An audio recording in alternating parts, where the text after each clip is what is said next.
مفتی طارق مسعود speeches کو subscribe کریں۔ بھائی بیان میں خواتین بھی ہیں تو تھوڑا سا میں کچھ باتیں خواتین کے سے متعلق بھی کروں گا، جو شریعت کی باتیں ہیں نا۔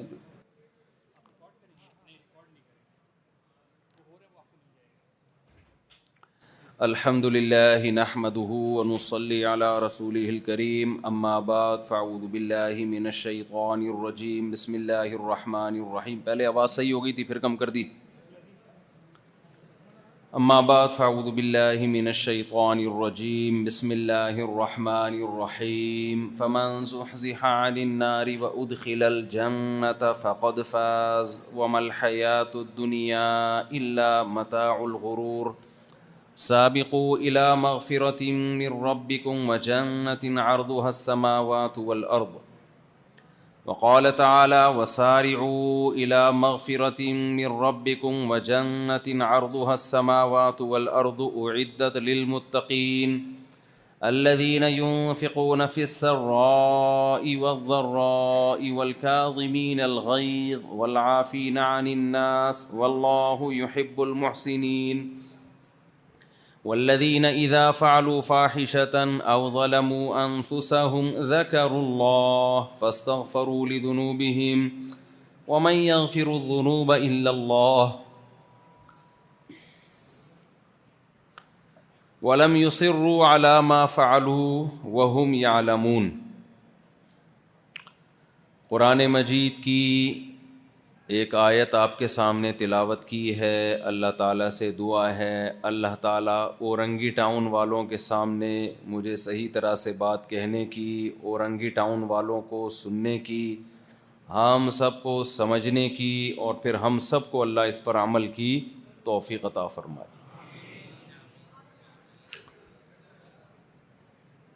دیکھو، اللہ تعالیٰ نے انسان کی طبیعت میں مقابلہ رکھا ہے، تقابل رکھا ہے۔ تقابل پوئش ہے؟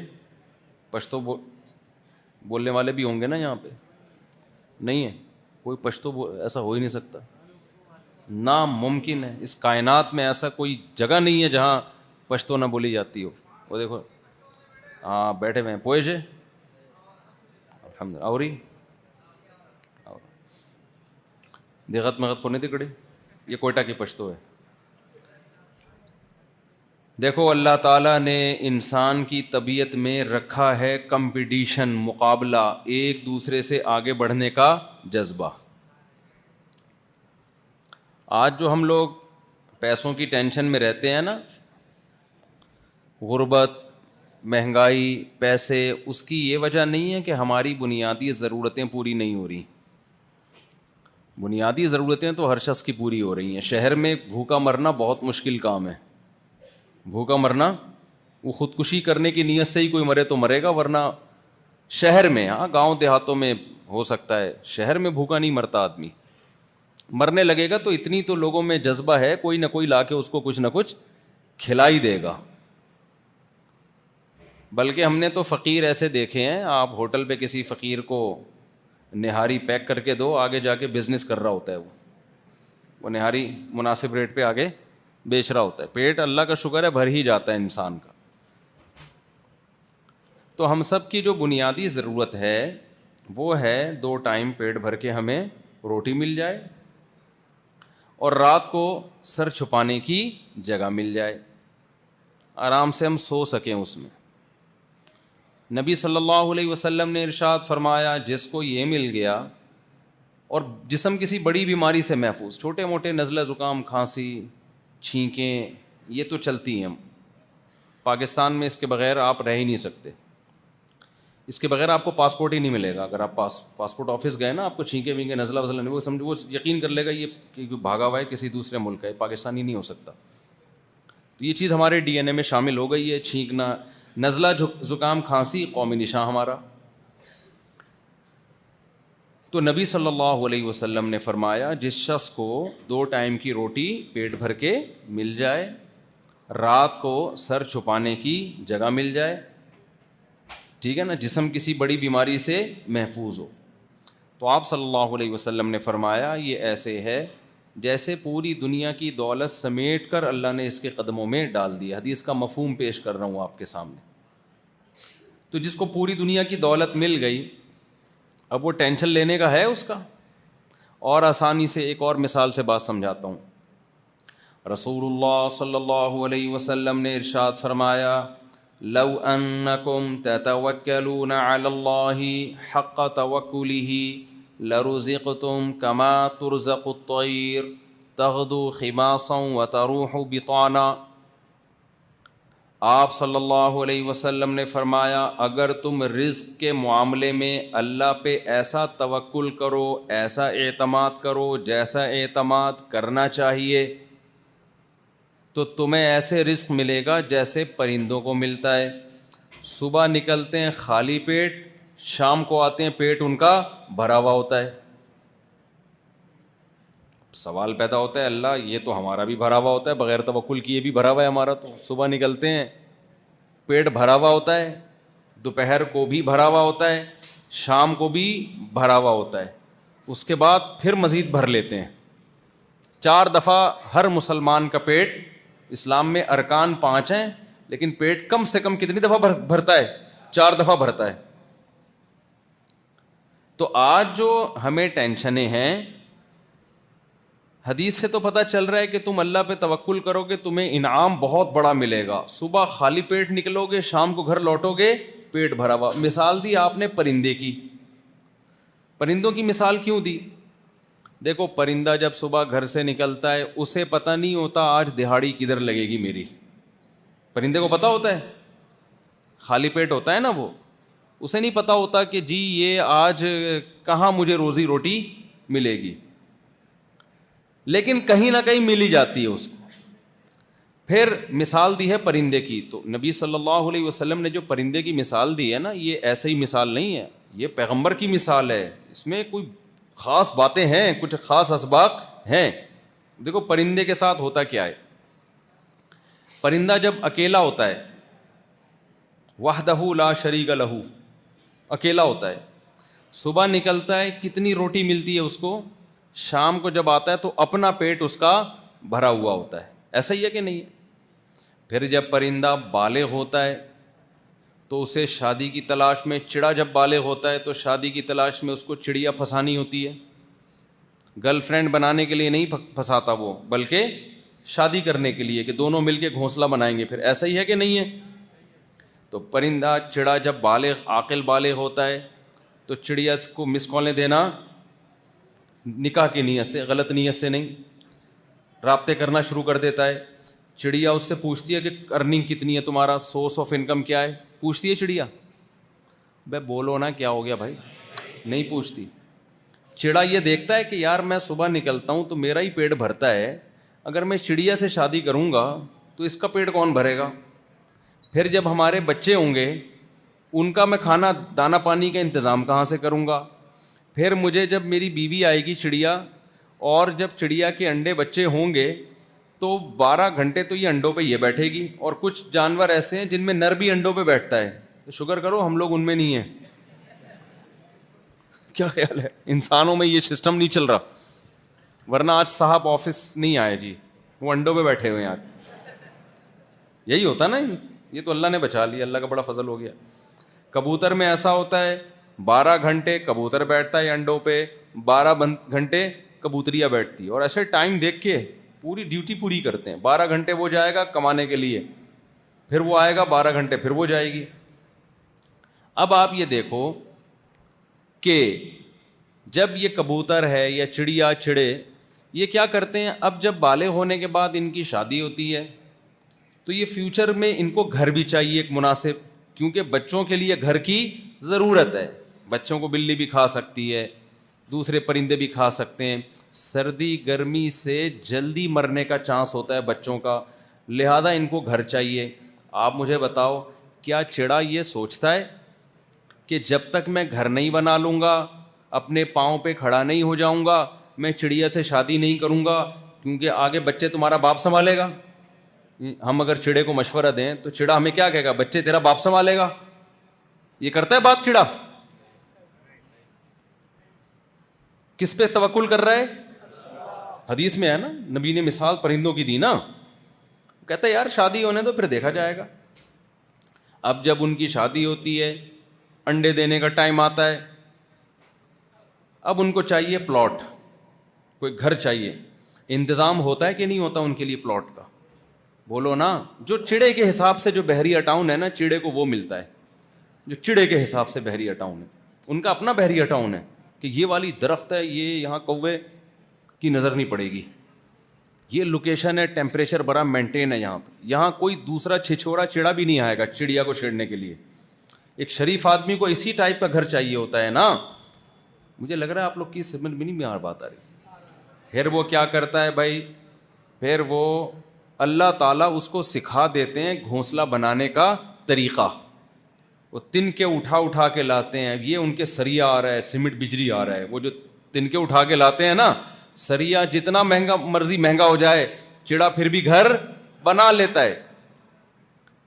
پھر وہاں کیا کرتے ہیں, اب چڑا یہ نہیں سوچتا جب بچے ہوں گے تو میں تو ابھی صبح 6 بجے نکلتا ہوں اور شام کو 6 بجے آتا ہوں, میرا پیٹ بھرتا ہے, تو آدھا دن تو جیسے کبوتر ہے, وہ کیا آدھا دن تو مجھے بیٹھنا پڑے گا انڈوں پہ. ابھی میں 12 گھنٹے ورک کرتا ہوں تو اپنا پیٹ بھرنے کے قابل, تو میرے تو ورک 12 گھنٹے سے کم ہو کے 6 گھنٹے پہ آ جائے گا. اور ذمہ داری کس کی بڑھے گی؟ ذمہ داری ڈبل ہو جائے گی, بچے بھی پیدا ہو جائیں گے, تو کمانے کا ٹائم کم ملے گا اور کھانے والے زیادہ. تو عقل کے لحاظ سے چڑے کو شادی کرنی چاہیے, عقل کے لحاظ سے. لیکن چڑا کہتا ہے دیکھا جائے گا. چڑا کیا کہتا ہے؟ کبوتر کیا کہتا ہے؟ ٹائم آنے دو, دیکھا جائے گا. تو کیا ہوتا ہے, جیسے ہی انڈے بچے دینے کا ٹائم آتا ہے, قدرت اللہ تعالیٰ آسمانوں پہ بیٹھا ہوا غافل نہیں ہے, وہ کبوتر کے دماغ میں, کبوتریا کے دماغ میں یہ بات ڈالتا ہے کہ تم نے تن کے اٹھا کے لانا ہے, فلاں جگہ ایک بہترین لوکیشن ہے گھر بنانے کے لیے. اللہ اس کو دکھا دیتے ہیں. یہ کون کراتا ہے اس کے لیے؟ اللہ اس کے دماغ میں ڈال دیتا ہے. پھر وہ کبوتر کبوتریا جاتے ہیں, گھونسلہ بناتے ہیں, کبوتری انڈے دیتی ہے. پھر کیا ہوتا ہے, 12 گھنٹے یہ 12 گھنٹے وہ اس پہ بیٹھتے ہیں. یہ سارے کام کون سکھا رہا ہے ان کو؟ کیا انہوں نے یونیورسٹی میں پڑھا ہوتا ہے یہ سب کچھ, یا کسی نے ان کو کوئی ویڈیو دکھائی ہوتی ہے کہ ایسے گھر بنانا ہے؟ پھر کیا ہوتا ہے, جب ان کے بچے نکلتے ہیں تو وہ اپنا بھی کھاتے ہیں اور بچوں کے لیے بھی دانا لے کر آتے ہیں. پھر بچے جب تھوڑے سے سمجھدار ہوتے ہیں, کہتے ہیں چلو اب گھر سے باہر نکلو, اب خود کماؤ خود کھاؤ. یہ ایک سسٹم ہے کس کا؟ پرندوں کا. اس سسٹم میں نبی نے مثال دے کے سمجھا دیا کہ پرندہ اللہ پہ توکل کرتا ہے, کیلکولیٹر لے کے نہیں بیٹھا ہوتا. تو جو اللہ پہ توکل کرے گا, جیسے پرندے کی ساری بنیادی ضرورتیں پوری ہوتی ہیں, تو انسان کی بھی ساری بنیادی ضرورتیں پوری ہوں گی. جیب میں دھیلا نہیں ہے, کر لو شادی, اللہ انتظام, لیکن اپنی طرف سے محنت کرو. پرندہ ایسا نہیں کرتا. یہ جو آج کل کہتے ہیں نا شادی کر لی, مفتی صاحب کا بیان سن کے بچے ہو گئے, ہے ہی نہیں کچھ, وہ ہے ہی نہیں کچھ. تو بات یہ ہے کہ اگر کبوتر وہ گھونسلے سے نکلے ہی نہیں, کم بخت بیٹھا ہوا PUBG کھیلتا رہے ہیں بھائی, پھر کبوتریا سے شادی بھی کر رہا ہے اور کبوتریا ارطغرل ڈرامہ دیکھتی رہے سارا دن بیٹھ کے, مجھے ایک بات بتاؤ, گھونسلہ بنا لیں گے وہ؟ بولو نا. اور کبوتر کے پھر انڈے بچے ہو گئے, وہ باہر گیا جاب کرنے کے لیے, بچوں کے لیے کھانا لانے کے لیے, گٹکے کی دکان پہ جا کے بیٹھ جائے, وہ ڈبو کھیل رہا ہے, کئی گھنٹے کیا کر رہا ہے؟ ڈبو کھیل رہا ہے. پھر جب اس کے بچے بھوکے مر رہے ہیں تو کیا مفتی صاحب کے بیان سن کے ہم نے تو اتنے انڈے بچے ہو گئے تھے ہمارے, اور دیکھو اب مفتی صاحب نے ہمیں پھنسا دیا, اور نہ بچوں کے کھانے کی روٹی ہے. وہ کبوتریاں بھی گالیاں دیتی ہے, اور یار ہمارے پاس تو پان گٹکے کے پیسے نہیں ہیں. مفتی صاحب کہتے ہیں اللہ پہ توکل کرو گے اللہ رزق کے دروازے کھولے گا. تو بتاؤ یہ معاذ اللہ کی غلطی ہے, یہ مفتی صاحب کی غلطی ہے, یہ شریعت کی غلطی ہے, یہ اس کبوتر کی غلطی ہے؟ بھائی اپنی ذمہ داری تو پوری کر, اس کے بعد اللہ رزق کے دروازے کھولے گا. سمجھ میں آ رہا ہے اورنگی ٹاؤن والوں؟ گٹکے کی جتنی دکانیں یہاں پر ہیں میرا خیال ہے شاید کہیں اور اتنی نہیں ہے, یہاں گٹکا بند رہا ہے. اور ایسے ایسے گٹکے ہیں میں جو لوگ بتاتے ہیں مجھے آ کے, بھائی ابھی میں زیادہ ڈیٹیل میں نہیں جاؤں گا, ایسا نہ دوسرے علاقوں سے لوگ گٹکا خریدنے آ جائیں یہاں پہ, کیا ہمیں تو پتہ نہیں تھا اس کوالٹی کا گٹکا بک رہا ہے. ٹھیک ہے, ہر چیز بتانے کی نہیں ہوتی. اب میں ایک بات آپ سے اب جو اصل بات میں کہنا چاہ رہا تھا, پرندے صدیوں سے اسی طرح ایسے ایسے گھر بناتے ہیں نا, جس پرندے کو جس ڈیزائن کا گھر چاہیے ہمارا رب اس کو اسی ڈیزائن کا گھر بنانا سکھا دیتا ہے. کچھ پرندے درختوں کے مضبوط تنوں میں سوراخ کرتے ہیں, چھید کرتے ہیں اور ایسا خوبصورت گھر بناتے ہیں, اس کے بعد اس میں انڈے دیتے ہیں, کیونکہ ان کے بچوں کے لیے اس سے زیادہ سوٹیبل گھر ہو نہیں سکتا. اس سے ہمیں ایک بات پتہ چلتی ہے کہ ہمارا رب انسانوں کی, جانوروں کی ضرورتوں سے واقف بھی ہے, اور وقت جیسے جیسے جس چیز کا آتا ہے وہ ان کو وہ چیز سکھا بھی دیتا ہے, ان کے لیے اس کے اسباب پیدا کر بھی دیتا ہے. یہاں تک بات کلیئر ہو گئی. دوسری بات ایک اور کلیئر, کہ اللہ تعالیٰ نے ہمارے نبی نے مثال دی پرندوں کی. تم توکل کرو گے, ایسے موج کرو گے جیسے پرندے موج کرتے ہیں, ان کے بچوں کی شادیاں بھی ہو رہی ہیں, بچے بڑے بھی ہو رہے ہیں, پروان بھی چڑھ رہے ہیں, گھر بھی بن رہا ہے, سوٹیبل جگہ بھی مل رہی ہے. ہاں کچھ حادثات ہوتے ہیں, وہ تو ہر جگہ ہی ہوتے ہیں, طوفان آیا تو سارے گھونسلے اڑ گئے, وہ تو ایک قدرت کی طرف سے, اس میں تو پھر. لیکن اس سے ایک اور بات پتہ چلی کہ ہماری ضرورت اتنی ہی ہے جتنی دنیا میں رہنے کے لیے پرندے کی جو ضرورتیں ہیں نا, ہماری بھی کیا ہیں, اصل وہی ہیں, اس سے زیادہ ہوس ہے. کیا مطلب؟ آپ جب اللہ پہ اعتماد کریں گے, توکل کریں گے, اللہ تعالیٰ آپ کو آپ کی دنیا میں ساری ضرورتیں پوری کرے گا. کیسے کرے گا؟ جب آپ بالغ ہوگے, آپ اللہ پہ توکل کر کے نکاح کرو گے تو اللہ آپ کے لیے گھر کا انتظام بولو کرے گا. پھر جب بیوی آئے گی اس کے 2 وقت کی روٹی کا انتظام, کیونکہ میڈیکلی 2 وقت کا کھانا ضروری ہے, 3 وقت کا نہ صرف یہ کہ ضروری نہیں ہے بلکہ نقصان دہ. صحابہ 2 ٹائم کا کھاتے تھے, کہا تھا میں بھی 3 ٹائم ہوں, لیکن فرض واجب تو نہیں قرار دیتا نا بھائی, کھا تو سبھی 3 کیا 6 ٹائم کھا رہے ہیں, لیکن ضرورت کس سے پوری ہو جائے گی؟ 2 ٹائم سے. ایک بکرتن و عشیہ, ہمارے نبی جو کھانا کھایا کرتے تھے یا صحابہ کرام, صبح 11 بجے 12 بجے, اس کے بعد قیلولہ کرتے, اور رات کو مغرب کے بعد, اس کے بعد عشاء پڑھتے ہی سو جاتے. یہ نیچرل ہے. آج میڈیکل سائنس اسی کو ثابت کر رہی ہے بھائی یہ اصل ہے. پہلے ڈاکٹر کہتے تھے ہر وقت تھوڑا تھوڑا کھاتے رہو. ہم جب بچپن میں ڈاکٹروں سے سنتے تھے, ڈاکٹر کہتے تھے تھوڑا تھوڑا 6 ٹائم کھاؤ لیکن تھوڑا تھوڑا. مجھے اسی وقت یہ بات سمجھ میں نہیں آتی تھی کہ پھر ہم میں اور بکری میں فرق کیا ہو گیا. وہ بھی ہر وقت کھاتی رہتی ہے, جگالی کرتی رہتی ہے, ہم بھی کھاتے رہے. اور ہم صحابہ کی سیرت میں دیکھتے تھے 2 ٹائم. قرآن کہہ رہے 2 ہم کہتے ہیں نا 2 وقت کی روٹی, 2 وقت, یہ تو عرف میں کہا جاتا ہے 2 ٹائم کی روٹی. اس کا مطلب انسان کے لیے بنیادی ضرورت کیا ہے؟ 2 ٹائم. تو اس سے پتہ چلتا ہے میرے بھائی, ہماری بنیادی ضرورت یہ ہے کہ ہم جب بالغ ہوں تو ہمیں ایک عدد بیگم چاہیے تاکہ ہم برائیوں کی طرف بولو نہ جائیں. پھر ہم اپنی ذمہ داری پوری کریں. اللہ کہہ رہے بیگم بھی دلا دوں گا, اس کے بعد تمہارے لیے سوٹیبل مناسب درجے کے گھر کا انتظام بھی. کبوتر کو گھونسلہ چاہیے, انسان گھونسلوں میں نہیں رہ سکتا, اس کو سیمنٹ بجری کا مکان چاہیے, مٹی کا مکان چاہیے, ذاتی ہو یا رینٹ پر ہو, لیکن سر چھپانے کی جگہ چاہیے. اللہ کہتے ہیں محنت کرتا رہے گا, سر چھپانے کی جگہ تجھے مناسب مل جائے گی. اس کے بعد اس کے بچے ہوتے ہیں, ان کے لیے رزق چاہیے. کیا خیال ہے؟ تو اللہ میاں کہتے ہیں ان کے لیے رزق کا انتظام میں کر دوں گا. اور اللہ میاں نے صرف زبانی دعوے نہیں کرے بلکہ اس کو پورا کر کے بھی دکھا دیا. کیسے پورا کیا؟ اب بچہ جب ماں کے پیٹ میں ہوتا ہے, ماں روٹی کھاتی ہے, اس سے بچے کی آنکھ بن رہی ہے, اسی روٹی سے بچے کی ناک بن رہی ہے, اسی روٹی سے بچے کے کان بن رہے ہیں, اسی روٹی سے بچے کی زبان بن رہی ہے, اسی روٹی سے بچے کا دماغ بن رہا ہے. یہ ساری چیزیں کون کر رہا ہے؟ ڈاکٹر کر رہے ہیں, سائنسدان کر رہے ہیں, یہ تو اللہ کر رہا ہے میرے بھائی. کمال کی بات ہے, ادھر بچہ مارکیٹ میں آیا, بچہ مارکیٹ میں جیسے ہی آیا ہے وہی روٹی سے اللہ ماں کی چھاتیوں میں دودھ پیدا کر رہا ہے بھائی. کمال کی بات ہے یا نہیں ہے؟ دودھ کو دیکھو, روٹی کو دیکھو, ماں کھاتی روٹی ہے, بنتا کیا ہے؟ دودھ. کسی کا باپ بنا سکتا ہے دودھ سے روٹی؟ دیکھو ابے تبے پہ آنا پڑتا ہے سمجھانے کے لیے نا, اس کے بغیر آج کوئی بات سمجھتا. آپ کسی سے پیسے نکلوانے ہوں, 1,00,000 روپے آپ نے وسیم بھائی کو قرضہ دیا, جو وسیم یہاں بیٹھے ہوئے ان سے پیش کی معذرت, ان وسیم کے علاوہ وسیم کی بات کر رہا ہوں میں. کسی نے بیان میں کمنٹس کیے ہوئے تھے یہ وسیم مفتی صاحب کے کوئی رشتہ دار ہے, صحیح ہے نا. آپ نے وسیم بھائی کو 1,00,000 روپے دیے, 6 آدمی گنوائے, سب کو پتا ہے قرضہ دیا, آپ 1 مہینے بعد واپس لینے جاؤ گے, پاکستان کا وسیم بھائی اگر ہوگا تو دے گا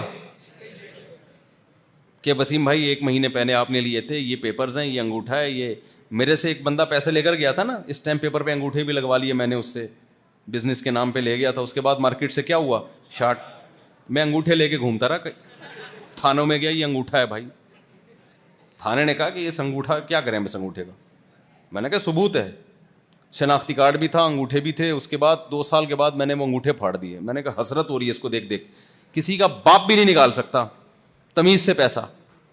تو آپ جب وسیم بھائی کے پاس جاؤ گے بولو گے بھائی تیرا باپ بھی دے گا, پھر دے دے گا شاید, وہ کیا خیال ہے, شرافت سے دے گا, کوئی بھی نہیں دیتا. اس کے بعد آپ بولو گے تیرا باپ بھی دے گا, پھر دے گا, ہو سکتا ہے ڈر جائے دے دے.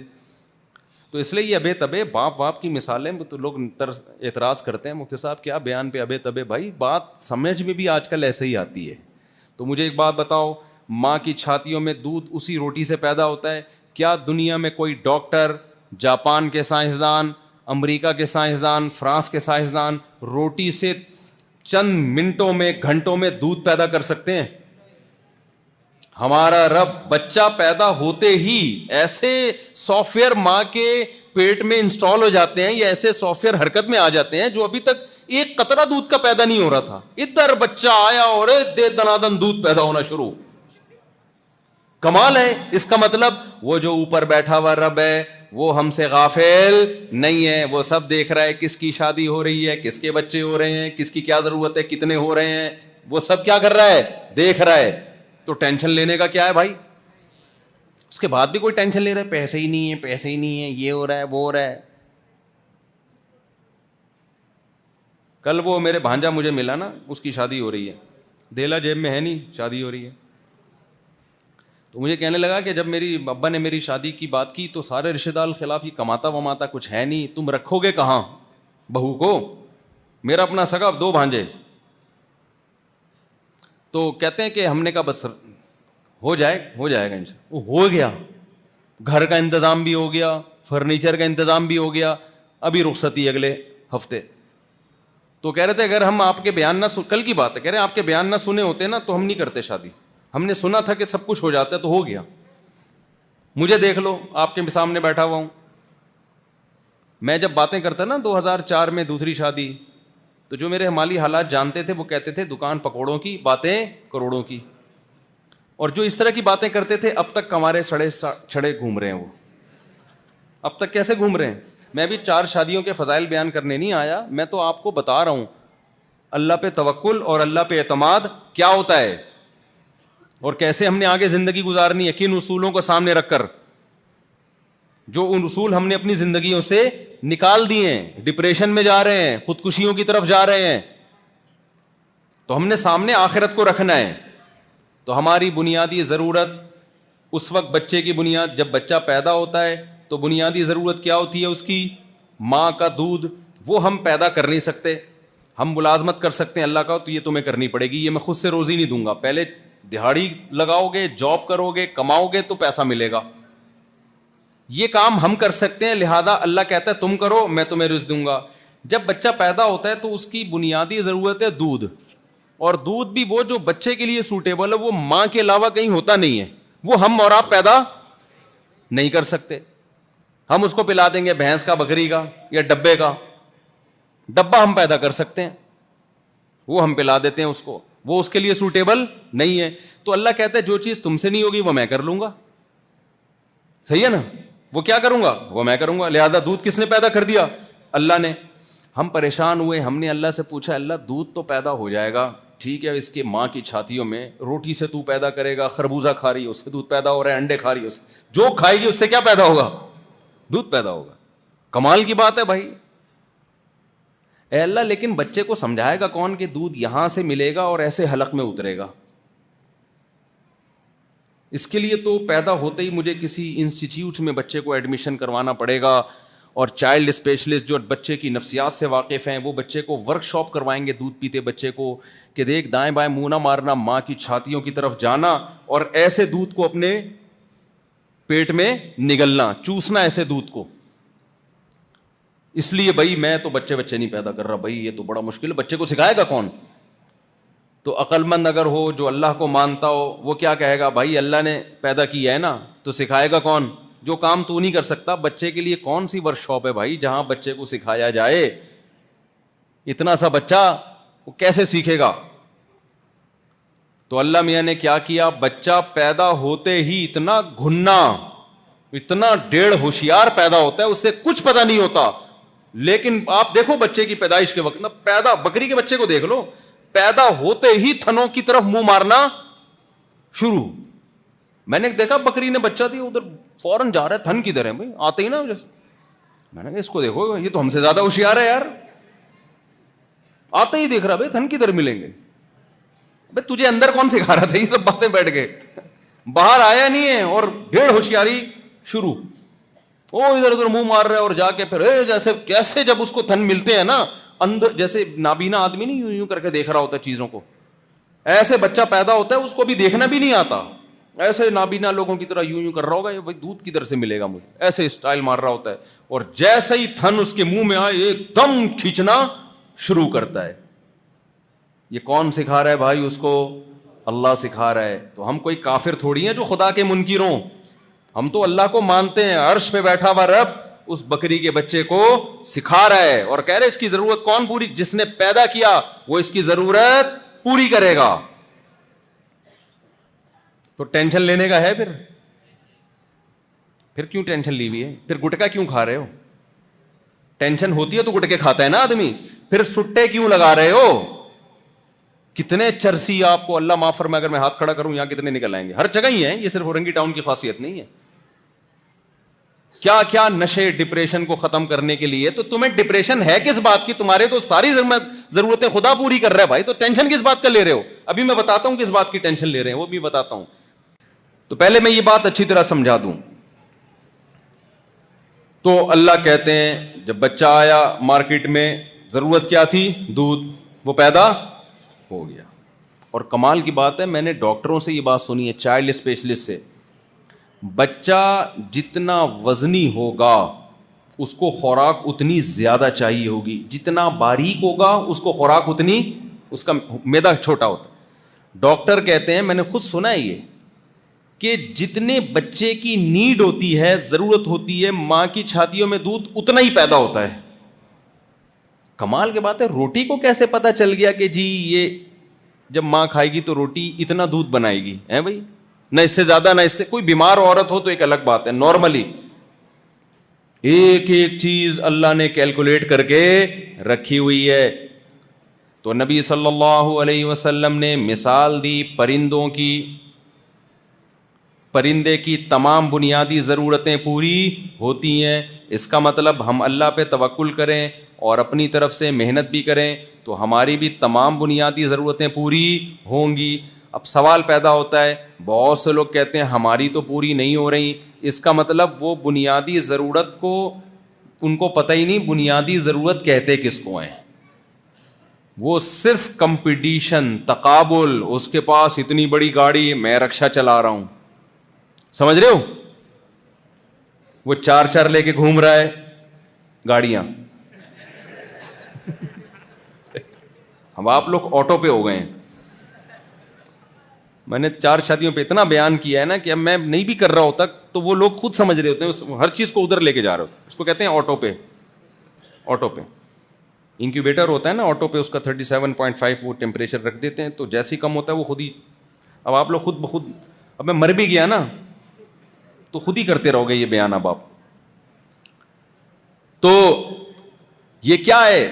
کمپٹیشن, مقابلہ, دوسرے سے آگے بڑھنے کا جذبہ, شوق. اس میں ٹینشن لے رہے ہو آپ کہہ رہے ہو میں اورنگی ٹاؤن میں رہ رہا ہوں, وہ ڈیفینس میں رہ رہا ہے یار, وہ گلشن اقبال چلا گیا یار, اس کا ذاتی گھر بن گیا اور میرے پاس کرائے کا گھر ہے. ان چیزوں کی کیا لے رہے ہیں؟ اور خواتین یہ چیزوں کی ٹینشنیں اور زیادہ لیتی ہیں. اس کے میاں نے اس کو سونے کی چوڑیاں دلا دیں, ہمارا والا ہمیں آرٹیفیشل زیور بھی نہیں دلا رہا, وہ تمہارا والا بیچارہ غریب ہے, وہی کہاں سے دلائے گا بھائی. اس کے ابا تو اس کو ہر سال عمرے پہ لے کے جا رہے ہیں, اس لڑکی کے ابا کو. میرے ابا وہ گھر میں ہمارے دال روٹی کھا رہے ہیں ہم, ایک دوسرے کا کپڑے دیکھ دیکھ کے, ایک دوسرے کا فیشن دیکھ دیکھ کے, ایک دوسرے کے میاؤں کو دیکھ دیکھ کے. اس کا والا میاں وہ اتنا پیسے والا, ہمارا والا غریب. یہ سب چیزیں اور لڑکیوں کو بھی ڈپریشن میں ڈال رہی ہیں اور مردوں کو بھی ڈپریشن میں ڈال رہی ہیں. تو ہمارے نبی نے کیا فرمایا کہ تم اللہ پہ توکل کرو گے, بنیادی ضرورتیں کیا ہو جائیں گی پوری, اور بنیادی ضرورتیں یہی ہیں. اس سے آگے کی جتنی بھی چیزیں ہیں میرے بھائی وہ بنیادی ضرورتیں نہیں ہیں, وہ اللہ کی طرف سے گریبیاں ہیں. گریبی سمجھتے ہو؟ اللہ یبسط الرزق لمن یشاء ویقدر, کس کو کہ اللہ روزی تنگ کر دیتا ہے, بس بنیادی ضرورت ملتی ہے اس کو, اور کسی کے لیے رزق کے دروازے کھول دیتا ہے. اتنے کھولتا ہے کہ اس کے لیے نوٹ گننا مشکل ہو جاتا ہے. تو وہ غریبی ہے, وہ ضرورت تھوڑی ہے, وہ اللہ کسی کو زیادہ نواز دیتا ہے. تو اس پہ ٹینشن نہیں لینی چاہیے. کیوں؟ وجہ اس کی ہے کہ جس کو اللہ زیادہ دے گا, جانا اس نے بھی قبر کے گڑھے میں ہے, اس سے بھی چھین لے گا اللہ تعالیٰ. جس کو اللہ کم دے گا, جانا اس نے بھی کہاں ہے, قبر کے گڑھے میں, اس سے بھی اللہ چھین لے گا. جو جب دونوں کا انجام سیم ہونے والا ہے تو پھر ٹینشن لینے کا ہے کہ نہیں ہے؟ پھر ٹینشن لینے کا نہیں ہے, انجام سیم ہونے والا ہے. تو ٹینشن کس چیز کی لینی ہے؟ پہلے میں جس چیز کی نہیں لینی وہ بتا دوں نا. لینی کس چیز کی ٹینشن ہے وہ اللہ نے اس آیت میں بتایا جو میں نے آپ کے سامنے پڑھی. ابھی تو میں جن چیزوں کی ٹینشن نہیں لینی پہلے وہ بتاؤں گا. جب آپ ٹینشن لیس ہو جاؤ گے, دیکھو ڈبے میں کوئی گند بھرا ہوا ہو, اس میں آپ نے شہد ڈالنا ہو, تو پہلے وہ گند نکالا جائے گا نا, یا اسی میں شہد ڈال دو گے؟ یار نہیں آ رہی کافی سے آصف بہن لوگ کے سمجھ میں نہیں. تو پہلے جو دماغ میں دنیا کی محبت کا گند بھرا ہوا ہے, جس کی وجہ سے ڈپریشن, اسٹریس, ٹینشن, اس گند کو, اس ڈبے کو کیا کرنا ہے؟ خالی کرنا. پھر جس چیز کی ٹینشن لینی ہے, جس کا فائدہ ہے ٹینشن لینے کا, وہ والی ٹینشن آپ میں ڈالنی ہے, انجیکٹ کرنی ہے. ایسا نہ ہو کہ آدھا بیان سن کے آپ لوگ چلے جائیں, دنیا کی ٹینشن نکل جائے اور وہ والی ٹینشن جو میں ڈالنا چاہ رہا ہوں وہ آئی نہیں. تو بالکل ٹینشن فری ہونے کا بھی نقصان ہے. ہمارے ایک استاذ گئے تبلیغ میں 1 سال کے لیے, بڑے موٹے ہو کے آ گئے, وہ بڑے مزاحیہ تھے. تھوڑا سا پیچھے ہو جائیں فریاد بھائی. تو ہمارے ایک استاذ تھے, تبلیغ میں گئے, 1 سال لگا کر بڑے لال سرخ موٹے تازے ہو گئے نا, وہ مزاحیہ بہت تھے. ہم نے کہا استاد جی آپ تو سال لگا کر آئے ہو, ماشاء اللہ آپ کی تو صحت ہی زبردست. انہوں نے کہا بھائی دیکھو 2 ٹینشنوں سے انسان دبلا ہوتا ہے, ایک دنیا کی ٹینشن سے, بیوی بچوں کی فکر, کمانے کی, اور ایک آخرت کی ٹینشن سے. تو کہتے میں جب تبلیغ میں نکلا تو بیوی بچوں کی ٹینشن تو ختم ہو گئی, آخرت کی پیدا نہیں ہوئی. آدھا کام ہوا, آدھا نہیں ہوا. کہہ رہے ہیں یعنی اپنی نالائقی بیان کر رہے تھے کہ بھائی میرا تبلیغ میں تو جب انسان جاتا ہے دنیا کی ختم ہوتی تو آخرت کی پیدا ہوتی ہے نا. تو کہہ رہے ہیں میں نالائق آدمی, میں جب گیا تو دنیا کی ختم تو ہو گئی, آخرت کی پیدا ہوئی نہیں, تو بالکل ٹینشن فری ہو کے آ گیا. تو کیا ہو گیا؟ موٹا ہو گیا میں.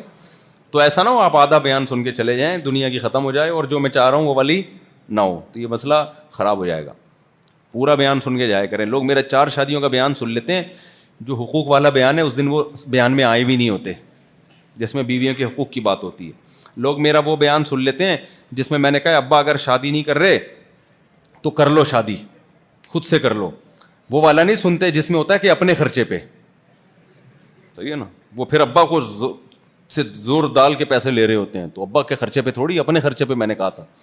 اچھا بھائی, تو نبی صلی اللہ علیہ وسلم نے فرمایا کہ ایسے روزی ملے گی جیسے پرندوں کو. تو بیسک ضرورتیں تمام پرندوں کی ہم دیکھ رہے ہیں پوری ہوتی ہیں. بچے بھی بڑے ہو جاتے ہیں, اللہ یہ کہ کوئی حادثہ ہو جائے وہ تو پھر کوئی انتہا نہیں ہے حادثہ. جب اللہ ہی نہ چاہے کسی کو پنپنے دینا تو زلزلے بھی آئیں گے, سیلاب بھی آئیں گے, تو وہ تو پھر مالدار غریب اس میں برابر کے پستے ہیں. تو آج سے ایک کام آپ اپنے دماغ میں بٹھا لیں کہ ہم نے اپنی بنیادی ضرورتوں کو فوکس کرنا ہے, اور ہم میں سے کسی کی بیسک ضرورت پوری ہو گئی تو ہم نے زیادہ کی کوشش تو کرنی ہے, زیادہ کی ٹینشن نہیں لینی. کوشش کریں. کیوں؟ کوشش کی حدیث میں ترغیب ہے. المؤمن القوی احب الی اللہ من المؤمن الضعیف. نبی صلی اللہ علیہ وسلم نے فرمایا پاورفل مومن اللہ کو کمزور سے زیادہ محبوب ہے. علماء نے لکھا ہے اس میں جسمانی طاقت بھی ہے, معاشی اکنامکلی آپ مضبوط ہوں یہ طاقت بھی ہے, نالجیبل ہوں آپ کے پاس نالج کی طاقت ہو یہ بھی ہے, کوئی فن کی طاقت ہو آپ کے پاس تو یہ بھی. تو کسی بھی لحاظ سے آپ اپنے آپ کو پاورفل بنانے کی کوشش کرو گے تو آپ اللہ کے محبوب سے محبوب تر بنتے چلے جاؤ گے. بنیادی ضرورتیں پوری ہو گئیں, اب ٹینشن لینے کی اجازت نہیں ہے. ہاں پاور سے پاور حاصل کرنے کی کوشش کرو گے اور اچھی بات ہے. اکثر میں اس موقع پہ اپنا ایک واقعہ سناتا ہوں. ایک تاجر مجھے ملے جن کی ماہانہ کم سے کم 1 کروڑ آمدن ہوگی. وہ پرانی بات ہے, اس وقت 1 کروڑ آج کے 10 کروڑ سمجھ لو آپ. بڑی فیکٹریوں کے مالک, تبلیغ والے تھے ماشاءاللہ, بڑی خوبصورت داڑھی ان کی, 5 وقت کے نمازی. میں نے ان سے کہا, میں نے کہا آپ کی اتنی آمدن ہے 1 کروڑ فرض کر لو, تو آپ اس کو بڑھا سکتے ہیں؟ انہوں نے کہا بڑے آرام سے بڑھا سکتا ہوں, میں 1 کو 2 کروڑ بھی کر سکتا ہوں, میرے پاس وسائل ہیں. تو میں نے کہا بڑھاتے کیوں نہیں؟ کہہ رہے ہیں کیا ضرورت ہے, دنیا مسافر خانہ ہے, یہاں سے ہم نے جانا ہے, کیا خیال ہے؟ تو دنیا سے دل یہ مٹی ہے, کھڑی مٹی, پڑی مٹی. تبلیغ والے بتاتے ہیں نا دیر آر 2 types آف مٹیز. مٹی کی کتنی قسمیں ہیں؟ تبلیغ میں وقت لگایا ہے تمہارے یہاں بھائی, آپ کے یہاں تو اجتماع ہوتا ہے تو آپ لوگوں نے بھی وقت نہیں لگایا, تو پھر تو بڑی محرومی کی بات ہے نا. مرکز اورنگی ٹاؤن میں ہے نا. تو تبلیغ میں سکھایا جاتا ہے بلڈنگ کھڑی مٹی ہے اور دوسری جو زمین پہ وہ کیا ہے, پڑی مٹی ہے. دونوں مٹی, دل لگانے کی دونوں نہیں ہے. تو ان تاجر نے کہا کہ دنیا مسافر خانہ ہے. مفتی صاحب آپ لوگ کے بیان سے ہی سنا, علماء سے سنا, تو جب 1 کروڑ میں میرا اچھا گزارا ہو رہا ہے تو 2 کروڑ کی کمانے کی کیا ضرورت ہے؟ میں نے کہا مسافر خانہ ہونے کے لحاظ سے 1 کروڑ بھی بلا وجہ کما رہے ہو آپ. وہ پاگل آدمی ہے جو 1 کروڑ لے کے بس میں سوار ہوتا ہے. میں نے کہا مسافر خانے کے لحاظ سے تو ٹماٹر بیچو میرے بھائی آپ. ہاں نا, مرنا ہے نا, تو 1 کروڑ کے کیا قبر میں کے جاؤ گے کیا؟ 2 ٹائم کی روٹی کھاؤ گے, 3 ٹائم کھا لو گے زیادہ سے زیادہ, کتنا کھا لو گے؟ تو میں نے کہا آپ ایسا کریں, آپ اپنے گھر کا کرایہ دیکھیں کتنا ہے, اور 3 ٹائم کی روٹی اور آلو پیاز ٹماٹر کا خرچہ نکال کے, گیس بجلی کا بل نکال کے جتنا کما رہے ہیں مجھے دے دیا کریں, کیونکہ دنیا کیا ہے, مسافر خانے, کیا کرنا ہے اتنے پیسے کا. اس لحاظ سے تو 1 کروڑ بھی غلط ہے. تو کہنے بات تو صحیح ہے, پھر کیا کرنا چاہیے؟ میں نے کہا بھائی آپ کماؤ کس کی خاطر؟ اللہ کی خاطر. نیت یہ کرو کہ آپ ڈبل کماؤ گے, تو جب دینداروں کے پاس زیادہ پیسہ ہوگا تو بات کس کی سنی جائے گی؟ دیندار کی. جس کے پاس پیسہ ہوتا ہے نا اس کی بات سنی جاتی ہے. وہ ایک حکیم صاحب تھے, ان کو لوگ سلام کرتے ہیں نا, السلام علیکم, حکیم صاحب کہتے ہیں ٹھیک ہے پہنچا دوں گا. لوگوں نے کہا عجیب بیہودہ آدمی ہے یار, سلام کر رہے ہیں جواب دیں گے نا. پھر ایک بندہ ہے, حکیم صاحب السلام علیکم, انہوں نے کہا پہنچا دوں گا, اسی اسٹائل میں نا. پھر تیسرا بندہ, سڑک پہ گزرتے تھے, حکیم صاحب السلام علیکم, انہوں نے کہا پہنچا دوں گا. ایک دن ایک آدمی نے پکڑ لیا, بھائی کدھر پہنچا دے گا, ہم سلام آپ کو کر رہے ہیں. اس نے کہا اصل میں جب غریب تھا کوئی سلام نہیں کرتا تھا, مجھے کوئی بندہ محلے میں سلام نہیں کرتا تھا. اب جب سے پیسہ آیا ہے نا تو لوگ سلام کرتے ہیں, تو یہ مجھے نہیں میرے پیسے کو کر رہے ہیں. تو شام کو تجوری ہے میری پیسوں سے بھری ہوئی, اس کو سلام پہنچا دیتا ہوں. تجھے وسیم نے بھی سلام کہا ہے, غفار نے بھی سلام کہا ہے, سلیم بھی تجھے سلام کہہ رہا تھا. سمجھ رہے ہو؟ تو اس نیت سے پیسہ کما لو بھائی کہ آپ جب بات کرو گے تو سنی جائے گی, تو اور حق بات کی نیت سے کہ میں حق بات کروں گا تاکہ وہ حق بات سنی جائے. میں غریبوں پہ ظلم نہیں کروں گا, بلکہ جو ظلم کرنے والا ہے اس کا ہاتھ روکوں گا میں. اگر حضرت عثمان جیسے مالدار لوگ ہمارے نبی کے ساتھیوں میں نہ ہوتے تو جہاد کے موقع پہ 400 گھوڑے کون دیتا ہے بھائی؟ حضرت عثمان جب ضرورت پڑی, حضرت عثمان نے کنویں آج تک حضرت عثمان کے کنویں موجود ہیں مدینہ منورہ میں, جو وقف کیے تھے اس دور میں. انہوں نے کتنا ثواب کما لیا بھائی, کتنا ثواب کما لیا کہ نہیں کما لیا. صدیوں سے لوگ پیتے آ رہے ہیں ان سے پانی. جب ضرورت پڑی حضرت مغیرہ ابن شعبہ نے اپنا مال نبی صلی اللہ علیہ وسلم کی خدمت میں لا کے دیا. تو میں یہ نہیں کہہ رہا کہ کمانا نہیں ہے, میں آپ سے صرف یہ کہہ رہا ہوں کہ ضرورت جتنی ہے وہ اللہ پوری کر رہا ہے, اب اس سے زیادہ کی ٹینشن نہیں لینی. تو پہلا کام جو آپ نے آج سے عمل کرنا ہے, ہر وقت زبان پہ شکر کا جملہ. جس کو 2 ٹائم کی روٹی مل رہی ہے, رات کو چھپڑ میں سر چھپانے کی جگہ ہے. بے شک ابا کے تانے مل رہے ہوں, کیونکہ بے روزگار لڑکے میرے پاس آتے ہیں, خودکشیاں کر رہے ہیں, بے روزگار خودکشی کر رہے ہیں. ابھی کچھ دن پہلے خودکشی کا واقعہ میں نے بیان میں بھی بتایا.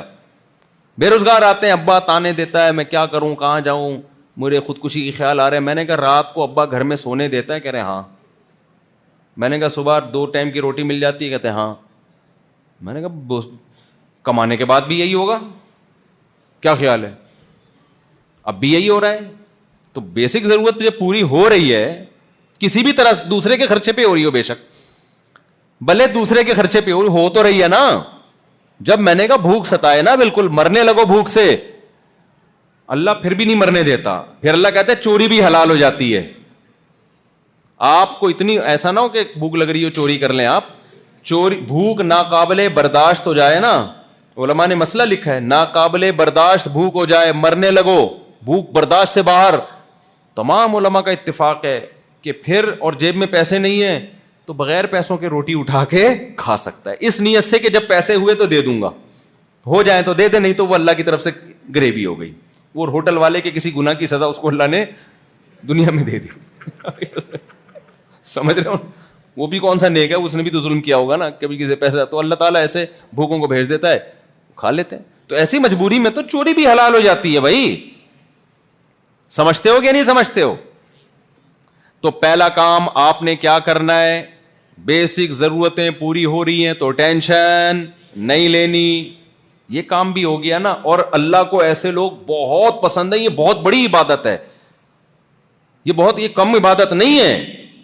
دیکھو پچھلی امتوں میں پیغمبر نے اپنی قوم سے کہا وَتَتَّخِذُونَ مَصَانِعَ لَعَلَّكُمْ تَخْلُدُونَ, اے میری قوم تم لوگ اتنے مضبوط گھر بناتے ہو جیسے تم نے ہمیشہ اس میں رہنا ہے. حالانکہ حلال پیسوں سے گھر بنا رہے تھے, لیکن وہ قوم گھروں کی ٹینشن لے رہی تھی.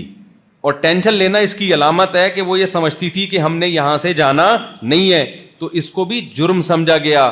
تو جرم کے مقابلے میں جو چیز ہوتی ہے وہ نیکی ہوتی ہے کہ نہیں ہوتی؟ تو اس کا مطلب کوئی دنیا کی ٹینشن نہیں لیتا تو اللہ کی نظر میں وہ اللہ کا محبوب بن جاتا ہے, کیونکہ اللہ بار بار اس کو سمجھا رہے ہیں دنیا مسافر خانہ ہے, خانہ ہے مسافر خانہ ہے. اس کا مطلب اس نے سچی مچی میں مسافر خانہ سمجھنا شروع کر دیا. تو اللہ کو اس بات پہ خوشی ہوگی کہ نہیں ہوگی؟ تو یہ بہت بڑی عبادت ہے یہ, کہ آپ دنیا کی ٹینشنوں کو ٹینشن نہیں سمجھتے.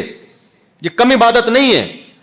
اور جو نمازی تہجد گزار دنیا کی محبت لے کے گھوم رہا ہے, ٹینشن لیتا ہے, اللہ کو اس سے نفرت ہے, کیونکہ وہ ایک بہت بڑا جرم کر رہا ہے, اس دنیا کو مسافر خانہ نہیں سمجھ رہا.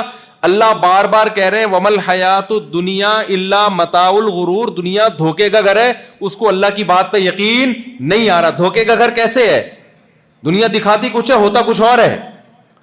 آپ کے پاس پیسہ آنا شروع ہوگا, آپ کی عزت, آپ کی ترقی, آپ کی بلڈنگیں, اچانک بیٹھے بیٹھے ہارٹ اٹیک ہوا اور مارکیٹ سے شارٹ. دھوکا ہوا کہ نہیں ہوا؟ آپ تو سمجھ رہے تھے یار اب تو میری لائف کیا ہوئی ہے, اسٹارٹ ہوئی ہے, اب تو میری زندگی شروع ہوئی ہے. حالانکہ زندگی اب تمہاری ختم ہو رہی. کتنے میں نے اپنی زندگی میں واقعات دیکھے بھائی, ایسے اٹیک ہوتا ہے. مائیکل جیکسن کو دیکھ لو نا, مائیکل جیکسن کو اب پتا چلا کہ جو قرآن نے کہا تھا نا دنیا دھوکے کا گھر ہے, بالکل صحیح کہا تھا. پتا چل گیا کہ نہیں چل گیا؟ مائیکل جیکسن کی مثال اس لیے دیتا ہوں میں کہ وہ بڑے آرام سے سمجھ میں آ جاتی ہے, بڑے آرام سے سمجھ میں آ جاتی. ترقی کی انتہا عزت, شہرت, صحت, یہ 3 چیزیں جس کو دنیا کہا جاتا ہے. آپ کی عزت بہت ہو سوسائٹی میں, آپ کے پاس پیسہ بہت ہو, اور آپ کی صحت کیا ہو؟ خاندانی بہترین صحت ہو. یہ 3 چیزیں جس کو مل گئی مزید کچھ رہتا ہے؟ بھائی کیا ہو گیا؟ دیکھو 3 چیزیں جس کو مل گئی, آپ کہنی اچھی بیوی بھی تو وہ تو مل ہی جائے گی آپ کو. جب یہ 3 چیزیں ہوں گی نا تو آپ آگے ہوگی, اچھی بیویاں پیچھے پیچھے بھاگ رہی ہوں گی کہ ہم سے شادی کر لو, ہم سے شادی کر لو. 3 چیزیں اگر مل گئیں, بلکہ اگر صحت نہیں بھی ملے نا, صرف پیسہ ہی مل گیا تو بھی شادی ہو جاتی. وہ ایک بزرگ تھے, پیسہ بہت آ گیا, بوڑھے آدمی تھے, پیسہ بہت آ گیا نا. ایک شادی دفتر میں گئے کہ پیسہ بہت ہے میرے پاس لیکن بڑھاپا ہے, تو کسی بیوہ سے میری شادی کرا دو. وہ شادی دفتر والی خاتون نے ان کی صحت دیکھی, انہوں نے کہا کہ شادی میں کرا دوں گی, بیوہ وہ خود ہی ہو جائے گی, ہم صرف شادی کرا دیں گے, آپ کی صحت دیکھ کے لگ رہا ہے تھوڑے دنوں میں بیوہ وہ کیا ہے. تو پہلے سے کسی کو بیوہ کرانے کی ضرورت نہیں ہے. تو پیسہ ہو تو ویسے ہی آ جاتے ہیں سارے رشتے مشتے. تو تینوں چیزیں مائیکل جیکسن کو ملی, صحت بہترین, اور صرف صحت نہیں ملی, ہم اور آپ کو صحت ملتی ہے نا, لیکن گارنٹی نہیں ہوتی. ڈاکٹر کہتا ہے ابھی تو آپ فٹ فاٹ ہیں, لیکن کوئی جراثیم جا سکتا ہے. کیا خیال ہے؟ کچھ بھی ہو سکتا ہے, کچھ دن کوئی کچھ کھا لیا الٹا سیدھا, کچھ بھی ہو سکتا ہے. مائیکل جیکسن کی صرف صحت اچھی نہیں تھی, ساری میڈیکل رپورٹیں اس کی کیا تھیں؟ کلیئر. اس کو ڈاکٹر نے کہا آپ کسی بھی لحاظ سے کسی بھی قسم کا ٹھمکا کسی بھی ٹائم لگا سکتے ہیں, آپ کی صحت پہ اس سے کوئی فرق. تبھی تو عجیب عجیب طریقے سے تھرکتا تھا وہ. ہمارے یہاں کا کوئی بندہ ہلے اس طرح تو کوئی نہ کوئی ہڈی کا جوائنٹ آگے پیچھے ہوگا کہ نہیں ہوگا. ایک صاحب نے مجھے خود اپنا واقعہ سنایا, کہہ رہے میں گیا عمرہ کرنے کے لیے, تو پہلے 3 چکروں میں رمل کرنا پڑتا ہے نا, سینہ یوں کر کے ایسے کر کے چکر. کہہ رہے میں جب گیا میں نے یوں کیا تو میری گردن وہیں پھنس گئی. کہہ رہے ایسا کڑاکا آیا نا میرے, اب تک 3 مہینے ہو گئے, کہہ رہے وہ کڑاکا ٹھیک نہیں ہوا. ہمارے یہ حال ہے. اور مائیکل جیکسن کا کام ہی کڑاکے نکالنا تھا سارا دن بیٹھ کے. کڑاکوں پہ ہی پیسے کم, پتہ نہیں اسپرنگ لگے ہوئے تھے, کیا لگا ہوا تھا اس کے, ہڈی میں کچھ ہوتے ہیں. ڈاکٹروں نے ساری رپورٹیں کیا تھی اس کی, اوکے کی رپورٹ. اور ڈاکٹروں کا پینل بھی ہر وقت ساتھ تھا, ڈاکٹروں کا پینل بھی ہر وقت ساتھ, کہ اگر کوئی چھینک آئی نا تو حساب و کتاب ڈاکٹر سے ہوگا کہ کیا کھایا اس نے جس کی وجہ سے اس کو چھینک آ رہی ہے. یہ جواب دے کون تھا اس کا؟ ڈاکٹر جواب. ہم اور آپ فٹ فاٹ ہیں, کسی کا اللہ نہ کرے گردہ خراب ہو جائے تو لوگ کبھی وسیم سے گردہ مانگ رہے ہیں, سلیم سے گردے قرض مانگ رہے ہیں لوگ, یار 6 مہینے کے لیے اپنا گردہ دے دے, تیرا خراب ہوگا تو میں اپنا والا دے دے. یہ ہو رہا ہے نا, میں اپنے ماموں سے کہوں گا تو یہ چل رہا ہے. لیکن اتنے آرام سے گردہ ملتا نہیں ہے, بندے مر جاتے ہیں. کتنے لوگ مر چکے ہیں گردوں کی وجہ سے, کوئی اور پارٹ خراب ہو گیا, جگر کا کینسر ہو گیا, بڑے مسائل ہیں.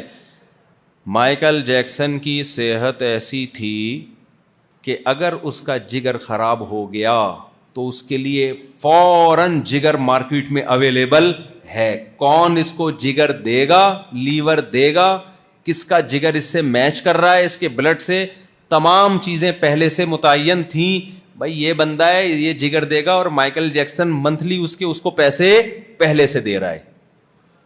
مائیکل جیکسن کے گردے پہ خراب ہونے کی پر گورنمنٹ کی طرف سے پابندی تھی. سمجھ رہے ہو کہ اس کا کڈنی خراب, سمجھانے کے لیے کہہ رہا ہوں, ایسا نہیں کہ آپ کہیں کہ ہم نے تو نہیں دیکھا کوئی گوگل پہ, یعنی اتنی سختی تھی کہ گردہ نہیں خراب ہو سکتا اس.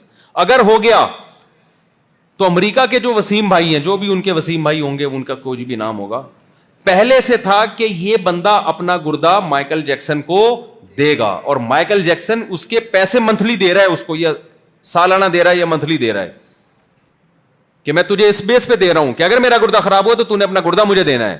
اور وہ گھننا پیسے لے رہا ہے کہ اس بیس پہ کہ کہاں خراب ہوگا, کھاتے رہو بیٹھ کے, پیسے ہو گیا تو دیکھا جائے گا. اب بتاؤ, اس سے ثابت ہوا کہ مائیکل جیکسن پر مرنے پر پابندی تھی, کس کی طرف سے؟ گورنمنٹ کی طرف سے. کیا خیال ہے بھائی؟ مائیکل جیکسن کی ایج تھی 50 سال. اتنا صحت مند آدمی 50 میں مرتا ہے؟ بولو نا.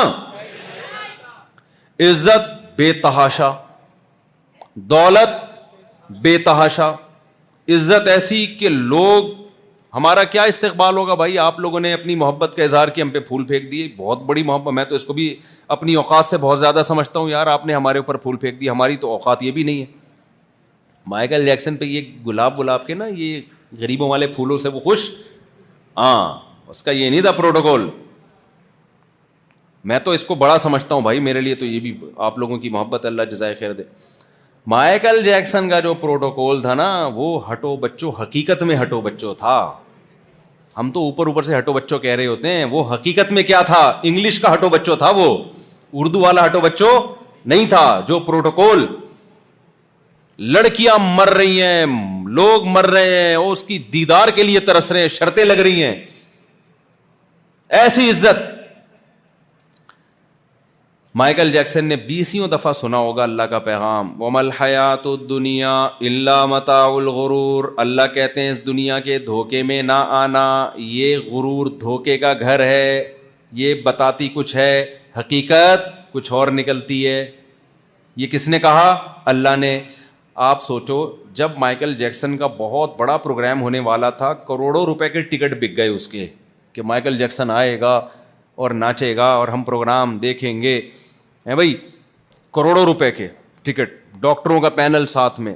اس وقت کوئی مائیکل جیکسن کو یہ آیت سناتا کہ مائیکل جیکسن دنیا کے دھوکے میں نہ آنا، وَمَا الْحَيَاةُ الدُّنْيَا إِلَّا مَتَاعُ الْغُرُورِ، یہ دنیا دکھا یہ رہی ہے کہ تو بڑی عزت شہرت اور صحت والا ہے، لیکن یہ دنیا 2 سیکنڈ کے اندر منہ موڑ کے یو ٹرن لیتی ہے۔ تو مائیکل جیکسن کی سمجھ میں یہ آیت آتی؟ بولو نا، کہ دھوکے کا گھر ہے۔ کہتے کہاں بھائی، پیسہ دیکھو میرے اکاؤنٹ میں، عزت دیکھو، شہرت دیکھو، اور کوئی بیماری نہیں ہے، ساری رپورٹیں کیا ہے، کلیئر ہے، فٹ فاٹ پروگرام ہوگا اور میں ناچوں گا اور ڈبل پیسہ کماؤں گا، پھر اگلے پروگرام کا دیکھیں گے۔ سمجھتا ہے کہ نہیں سمجھتے ہو؟ لیکن کیا ہوا، اللہ کا کہنا سچا ثابت ہو گیا۔ لَكِنَّهَا خُلَّةٌ قَدْ سِيطَ مِن دَمِهَا فَجْعٌ وَوَلْعٌ وَإِخْلَافٌ وَتَبْدِيلٌ۔ کعب بن زہیر رضی اللہ تعالیٰ عنہ ایک زبردست شاعر ہیں، انہوں نے اپنی محبوبہ کی مذمت کی شاعری میں کہ دنیا ایک ایسی محبوبہ ہے کہ اس کے خون میں بے وفائی شامل کر دی گئی ہے، گرگٹ کی طرح رنگ بدلنا اس کے بلڈ میں شامل کر دیا گیا ہے، ایسی ہے یہ بے وفا دنیا۔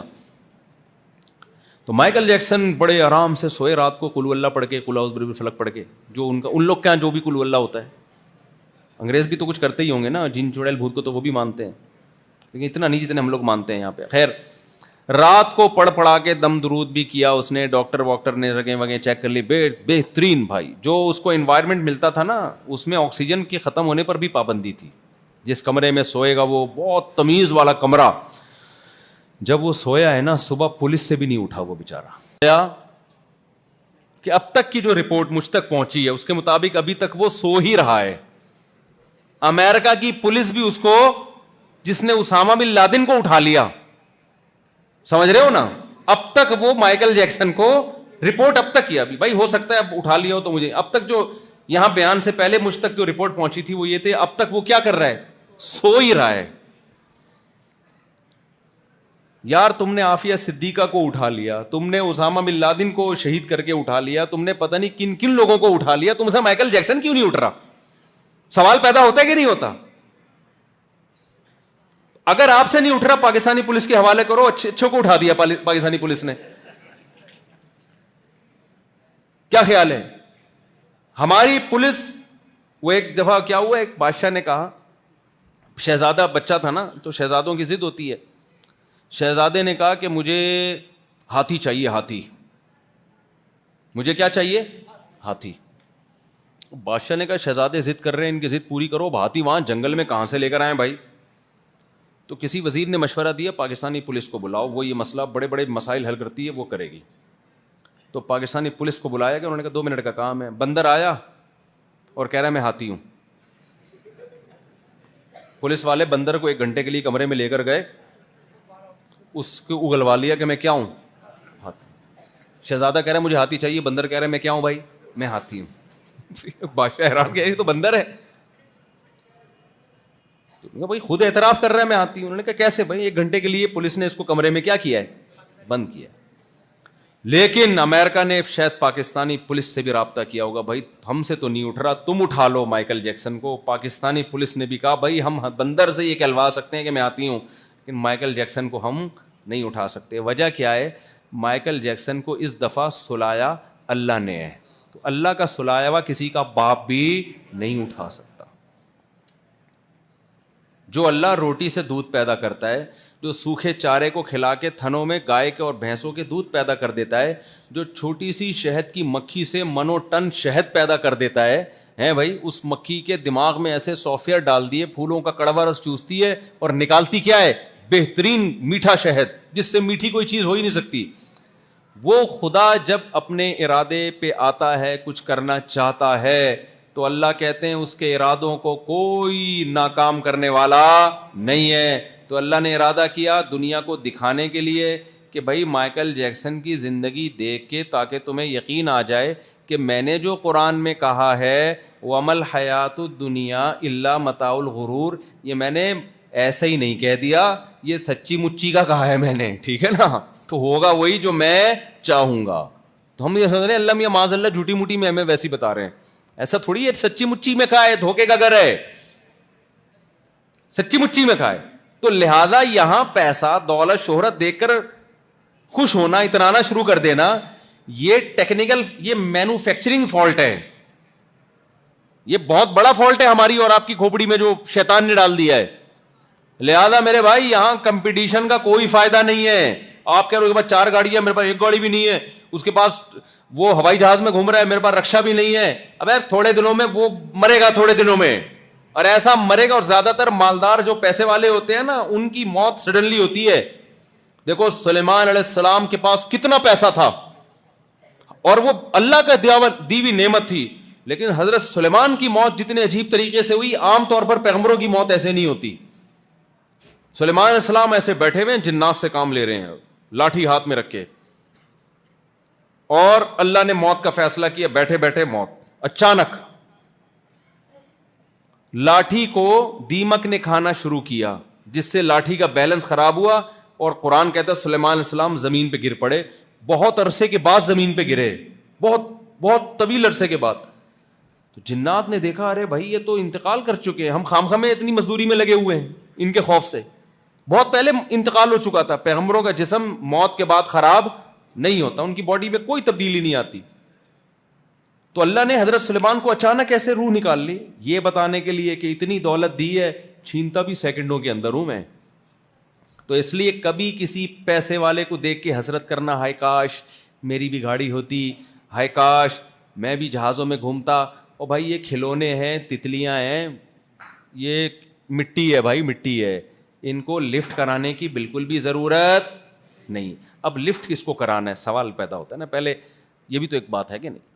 لفٹ جس کو کرانا ہے وہ اللہ نے بتا دیا, جو میں نے آیت پڑھی ہے. اللہ کہتے ہیں زُيِّنَ لِلنَّاسِ حُبُّ الشَّهَوَاتِ مِنَ النِّسَاءِ وَالْبَنِينَ وَالْقَنَاطِيرِ الْمُقَنطَرَةِ مِنَ الذَّهَبِ وَالْفِضَّةِ وَالْخَيْلِ الْمُسَوَّمَةِ وَالْأَنْعَامِ وَالْحَرْثِ ذَلِكَ مَتَاعُ الْحَيَاةِ الدُّنْيَا. اللہ کہتے ہیں ہم نے مردوں کی نظر میں اٹریکٹیو بنایا سونا چاندی کو, عورت کو. آج ہمارے نوجوان لڑکے لڑکیوں کو دیکھ کے سب کچھ بھول جاتے ہیں. ہر شخص نے گرل فرینڈ رکھی ہوئی ہے, ہر شخص نے. اللہ آگے چل کے کیا کہتے ہیں, میں نے یہ بینک بیلنس اور بنگلے اور یہ لڑکیاں یہ مزین کر دی ہیں, اور عورت کے لیے سونا. تبھی عورت لڑکے پہ نہیں مرتی, وہ اس کی جیب پہ مرتی ہے. آپ کی جیب خالی ہے. وہ میں اکثر لطیفہ سناتا ہوں نا, ایک آدمی نے اپنی گرل فرینڈ سے کہا کہ میرے پاس میرے دوست وسیم کی طرح بنگلہ تو نہیں ہے, لیکن اپنے دل میں تمہیں جگہ دے سکتا ہوں. میرے پاس میرے دوست وسیم کی طرح گاڑی تو نہیں ہے, پلکوں پہ بٹھا کے گھما سکتا ہوں, تمہیں اور کیا چاہیے؟ اس نے کہا وسیم کا نمبر چاہیے. کیا چاہیے بھائی؟ مجھے پلکوں پہ نہیں گھومنا, مجھے گاڑی میں گھومنا ہے, مجھے دل میں جگہ نہیں, مجھے کوئی بنگلہ دے دے, اچھا سا گھر میں جگہ چاہیے مجھے. تو یہ چیزیں عورتوں کی نظر میں بھی, ایک بنگلہ چاہیے, اپنا گھر چاہیے. لڑکی خواتین اپنے شوہروں کو تنگ کرتی نا, اپنا گھر نہیں بنا اب تک, زندگی گزر گئی کرائے میں رہتے ہوئے. تو بھائی گزر ہی گئی نا, تھوڑے سے اور رہ گئے, گزر جائے گی, ٹھیک ہے, کیا کون سا ٹینشن لینے کا ہے. راحت اندوری انڈیا کے بڑے شاعر ہیں. مجھے جو شاعر ہیں نا ان سے محبت اس لیے کہ اردو کے محافظ ہیں وہ. جب میں کسی شاعر کی تعریف کروں تو ضروری نہیں کہ عمل میں 100% صحیح ہو, وہ بہت سی خرابیاں بھی, لیکن اردو زبان کی, ابھی کراچی کے ایک شاعر ہیں, بڑی زبردست ان کی شاعری آ رہی ہے, تو بہت زبردست شاعری کرتے ہیں. حالانکہ کوئی ظاہر حلیے سے لگتے نہیں کہ کوئی بہت زیادہ دیندار آدمی ہے, لیکن میں نے دوستوں سے رابطہ کیا, یار میری ان سے ملاقات کرواؤ, کیونکہ اردو ختم ہو رہی ہے, مارکیٹ سے کیا ہو رہی ہے, شارٹ ہو رہی ہے. اردو کی تو بھائی اتنی خوبصورت زبان ہے, ہم نے حفاظت, ہم انگلش بھی سیکھیں گے, بین الاقوامی زبان ہے, لیکن اردو سے رشتہ تھوڑی چھوڑیں گے ہم. تو اردو سے تھوڑی رشتہ چھوڑنا ہے یار. اردو تو ایسی, میں یورپ میں گیا ہوں, تھوڑے تھوڑے ملکوں کی آبادی اپنی زبانوں پہ ایسا فخر کر رہے ہیں, کمبخت چھوڑ ہی نہیں رہے اس زبان کو. حالانکہ چند لاکھ آبادی ہے, چند لاکھ, اور بارڈر سے اس طرف وہ زبان کوئی جانتا ہی نہیں ہے, پھر بھی اپنی زبان کو پکڑ کے رکھا ہوا ہے انہوں نے کہ اسکولوں میں ان کی زبان میں تعلیم ہوگی, سب کچھ ان کی زبان میں. آپ ان کی یونیورسٹی میں پڑھنے کے لیے جاؤ, کہہ رہے ہیں ہماری زبان سیکھو پھر ہم پڑھیں گے آپ کو. حالانکہ چھوٹے چھوٹے علاقے, چھوٹی چھوٹی زبانیں, اور ہم تو بھائی اردو کا مطلب پورا انڈیا بھی اردو بولتا ہے. وہ ہندی اردو ایک ہی چیز ہے, نام چینج کیا ہوا ہے. پورا انڈیا اردو بول رہا ہے, پاکستان اردو بول رہا ہے, یہ آبادی ملا کے چائنا سے بڑھ جاتی ہے. تو دنیا کے سب سے زیادہ آباد ملک اور آبادی بولنے میں اردو سمجھی جاتی ہے. آپ کیا سمجھ رہے ہو, چھوٹی زبان تھوڑی ہے, بہت بڑی زبان ہے. اس کو دو ٹکڑے میں تبدیل کر دیا, تقسیم کر دیا, ہندی اور اردو نام رکھ کے, ورنہ اصل میں کیا ہے یہ اردو ہے. یہ ہندی, چاہے آپ ہندی بول دو یا اردو بول دو, زبان تو ایک ہی ہے وہ. لیکن انڈیا والوں نے بھی فیصلہ کیا ہوا ہے ہم نے زبان سے جان چھڑانی ہے, پاکستان نے بھی فیصلہ کیا ہوا ہے ہم تو کہتے ہیں انڈیا سے بھائی ہندی کی حفاظت کرو, وہ ہے وہی اردو, ہمیں پتہ ہے وہ اردو ہندی کچھ بھی نہیں ہے سوائے وہ 2-4 چیزوں کے, وہ ٹیوب لائٹ کو چمک ڈنڈا بول دیا اور اس طرح کی 2-4 چیزیں, باقی سب وہی ہے. تو اور دنیا میں پھیلی بھی کتنی ہے, ہر ملک میں آپ کو اردو بولنے والے سمجھنے والے ملیں گے, آپ ہر ملک میں ملیں گے آپ کو. ناروے سے فون آ رہا ہے اردو میں بات کر رہا ہے, چائنا سے فون آ رہا ہے, ابے تو کہاں, جہاں دنیا میں جاؤ انڈین پاکستانی پہنچے ہوئے ہیں, ہر جگہ پہنچے ہوئے ہیں بھائی. تو اتنی بڑی زبان ہے. تو مجھے شاعروں سے, تو وہ رات اندھوری, تو اسی وجہ سے مجھے شاعروں سے محبت ہے کہ یار چلو اردو کے تو کوئی تو ڈھنگ کا کام کر رہے ہیں نا, اردو کی حفاظت کر رہے ہیں. تو وہ رات اندھوری ایک شاعر ہیں بڑے زبردست, انڈیا کے, انتقال ہو گیا, اللہ مغفرت فرمائے. انہوں نے بڑا پیارا شعر کہا کہ 2 گز صحیح لیکن میری ملکیت تو ہے, 2 گز صحیح لیکن میری ملکیت تو ہے, اے موت تو نے مجھ کو زمیندار کر دیا. یعنی موت کے بعد ہمیں 2 گز کی زمین ملتی ہے, وہ ہماری ملکیت میں ہوتی ہے, اس پہ کسی کا ناجائز قبضہ نہیں ہوتا. ایسا سوتے ہیں کہ وہاں سے پولیس بھی نہیں اٹھاتی. ورنہ آپ جتنا بھی مضبوط گھر خریدو, تھوڑے دنوں کے بعد خریدنے والا جس نے کیش پیمنٹ پہ گھر خریدا ہوتا ہے نا, اسی کا جنازہ بچے اپنے ہاتھوں سے اٹھا کے قبر میں پہنچا رہے ہوتے ہیں, اور بزبان حال کہہ رہے ہوتے ہیں ابا آپ کا بہت شکریہ, آپ نے گھر خریدا تھا, اب انجوائے کون کرے گا, ہم کریں گے. ابا کہہ رہا ہوتا ہے یار میں نے تو کیا ہو گیا یار, یہ میں تو خریدا تھا, میں نے کتنے لوگ دیکھے ہیں گھر بنایا, رہنا ہی نصیب نہیں ہوا, جانے سے پہلے موت ہو گئی. اور بچے جو خوش ہو رہے ہیں کہ ہم رہیں گے اس میں, وہ تم کون سا رہو گے بھائی, تھوڑے بڑے ہو گے, تمہارے بچے ہوں گے, یہ گھر ڈیوائڈ ہوگا, یہ گھر کیا ہوگا, ڈیوائڈ ہوگا. ورنہ بھابھیوں کی لڑائیاں, نندوں کی لڑائیاں ایسی ہوں گی تم اسرائیل اور فلسطین کو بھول جاؤ گے. آج ایک صاحب نا بار بار میرے سامنے شو مار رہے, میری تو 2 بیویاں اکٹھی رہتی ہیں. مجھے کہنے آپ کی 4 کہاں, میں نے کہا الگ الگ رہتی ہیں. میری تو 2 اکٹھی رہتی ہیں. جب تیسری دفعہ بولا نا اکٹھی رہتی ہیں, میں نے کہا خود کہاں رہتا ہے تو, پہلے یہ بتا مجھے. تیری 2 تو اکٹھی رہتی ہوں گی, لیکن مجھے پتا تو خود ان کے ساتھ نہیں, یا تو 2 اکٹھی رہیں گی یا تو رہے گا وہاں پہ. 2 بہنیں میں نے کہا اکٹھی نہیں رہتی, بیویاں کہاں سے اکٹھی رہیں گی آج کل یار. بہت لوگ شو مارتے ہیں آ کے نا, جو 3 والے 4 والے, بڑے بڑے شو والے آتے ہیں میرے پاس, اور ایسے بتا رہے ہوتے ہیں ہماری تو 3 اکٹھی رہتی ہیں سب. میں نے کہا بھائی تو خود کہاں رہتا ہے, اور اگر گھر میں رہتا ہے تو ہیلمٹ پہن کے جاتا ہوگا گھر میں, مجھے پتا ہے. تو ہیلمٹ کے بغیر 2 بیویاں جس کی اکٹھی رہیں اور وہ ہیلمٹ کے بغیر چلا جائے, کوئی گارنٹی نہیں. اور میں نے کہا اگر بالفرض تو بھی وہیں رہ رہا ہے, 2 بھی وہیں رہ رہی ہیں, تو تھوڑے دنوں میں تینوں میں سے ایک کا جنازہ اٹھنے والا ہے, سرور پھٹنے والا ہے. اور جو شادی والا آدمی جو بیویوں سے پٹ کے آتا ہے نا باہر, اصل وجہ نہیں بتا رہا ہوتا کہ میں یہ زخم میرے کیوں لگا ہوا ہے, وہ کہانیاں کر رہا ہوتا ہے. وہ بتا رہا ہوتا ہے بائک سے گر گیا تھا, حالانکہ بائک سے نہیں گرا ہوتا, وہ بیلن لگا ہوتا ہے اس کے سر پہ ٹائٹ والا. سمجھ رہے ہو کہ نہیں سمجھ رہے ہو. تو اچھا خیر, تو اے موت تو نے مجھ کو زمیندار کر دیا. تو راحت اندھوری نے کہا کہ زمیندار انسان اصل میں جو پراپرٹی آتی ہے وہ قبر کی ہوتی ہے, اور لیکن کراچی میں وہ بھی نہیں ہے. آپ مردہ دفن کر کے جائیں, گردے عباسی والے لے جاتے ہیں, پتہ نہیں عباسی والے ڈاکٹر لے جاتے ہیں, گورکن گردہ نکال کے, یہ تازہ تازہ آیا ہے چل بھائی, یا گردہ نہیں بیچتا, کچھ نہ کچھ بکتا ہے. کچھ دنوں میں میرے بھائی اگر یہ جو اس طرح سے ہوتا رہا نا, تو جنازے میں شاپر میں بوٹیاں آئیں گی. مجھے تو ایسا لگا, لوگ ڈونیٹ کرنے اپنی آنکھوں کو بھی, اور پتہ نہیں کیا کیا چیزیں ڈونیٹ, جب سائنس مزید ترقی کرے گی تو سب چیزیں ڈونیٹ ہو جائیں گی. اس کے بعد جنازے میں ایک بوٹیاں آئیں گی, جی وسیم بھائی کا انتقال ہو گیا, ان کا جنازہ پڑھا دو. تو میں پوچھوں گا بھائی اس کے گھٹنے کہاں ہیں, کہہ رہے ہیں وہ ایک صاحب تھے ان کے ایکسیڈنٹ میں گھٹنا ٹوٹ گیا تھا, تو یہ بال ان کے فٹ آ رہی تھی, ڈاکٹروں نے خرید لی ہے, یہ ان کے گھٹنا لگا رہے ہیں. ابے اس کا جو ہے وہ گردہ کہاں ہے؟ کہہ رہے ہیں وہ تازہ تازہ تھا تو وہ وسیم سلیم کے لگا دیا ہے، یا فریز کر دیا کسی کے لگ جائے گا. ابے آنکھیں کہاں ہیں اس کی؟ بھائی وہ نابینا ہے، وہ پتلی نکالنے کے لیے وہ تو بوٹیاں رہ گئی ہیں. تو میں کیا بولوں گا؟ کوؤں کو کھلا دو بھائی، اب کیا اس کا، یہ بھی کسی کے کام آ جائے نا. کیا خیال ہے؟ کسی مخلوق کے کام آ جائے. تو کراچی میں تو میرے بھائی مردہ محفوظ نہیں ہے، آپ زندوں کی بات کر رہے ہو. وہ رات اندوری کا شعر ہے نا کہ قبر میں جائیں کوئی نہیں نکالے گا، وہ بھی اب قبر بھی اپنی نہیں ہے. گورکن پہلے سے ایک صاحب نے ابا دفن کیے 3 دن تک قبر پہ بیٹھے ہوئے ہیں. مجھے 3 دن سے وہیں نظر آ رہے ہیں انڈا موڑ پہ، وہاں قریب سے ہے نا محمد شاہ، وہ کون سا قبرستان ہے محمد شاہ کا. تو میں نے ان سے بولا ابا کا انتقال ہو گیا، بہت محبت ہے، 3 دن سے ادھر ہی گھوم رہے ہیں. انہوں نے کہا مفتی صاحب گورکن مردہ نکال لیتے ہیں. ٹھیک ہے نا، میں 3 دن تک پہرا دوں گا، 3 دن کے بعد میت پھر اس قابل نہیں ہوتی کہ اس کے پارٹس قابل استعمال ہو. میں نے کہا کمال ہے یار، یہ تو مجھے تو پھر اپنے گارڈ اپنی قبر پہ ابھی سے بٹھا لینے چاہیے. تو بھائی ہمارا جو حساب ہے، ہاں اللہ میاں نے کیا فرمایا کہ تمہیں جو ان تمام چیزوں سے محبت ہے، ہوتی ہے محبت، بنگلہ بھی چاہیے، پیسہ بھی چاہیے، ہر لڑکے کو کوئی خوبصورت سے خوبصورت لڑکی چاہیے شادی کے لیے، کسی کو گرل فرینڈ کے لیے. اللہ کیا کہتے ہیں؟ قل اؤنبئکم بخیر من ذالکم، کیا میں تمہیں اس سے بہتر نہ بتاؤں؟ یہ تو دھوکے کی چیزیں ہیں، میں تمہیں وہ چیز بتاتا ہوں جس میں دھوکہ نہیں ہے.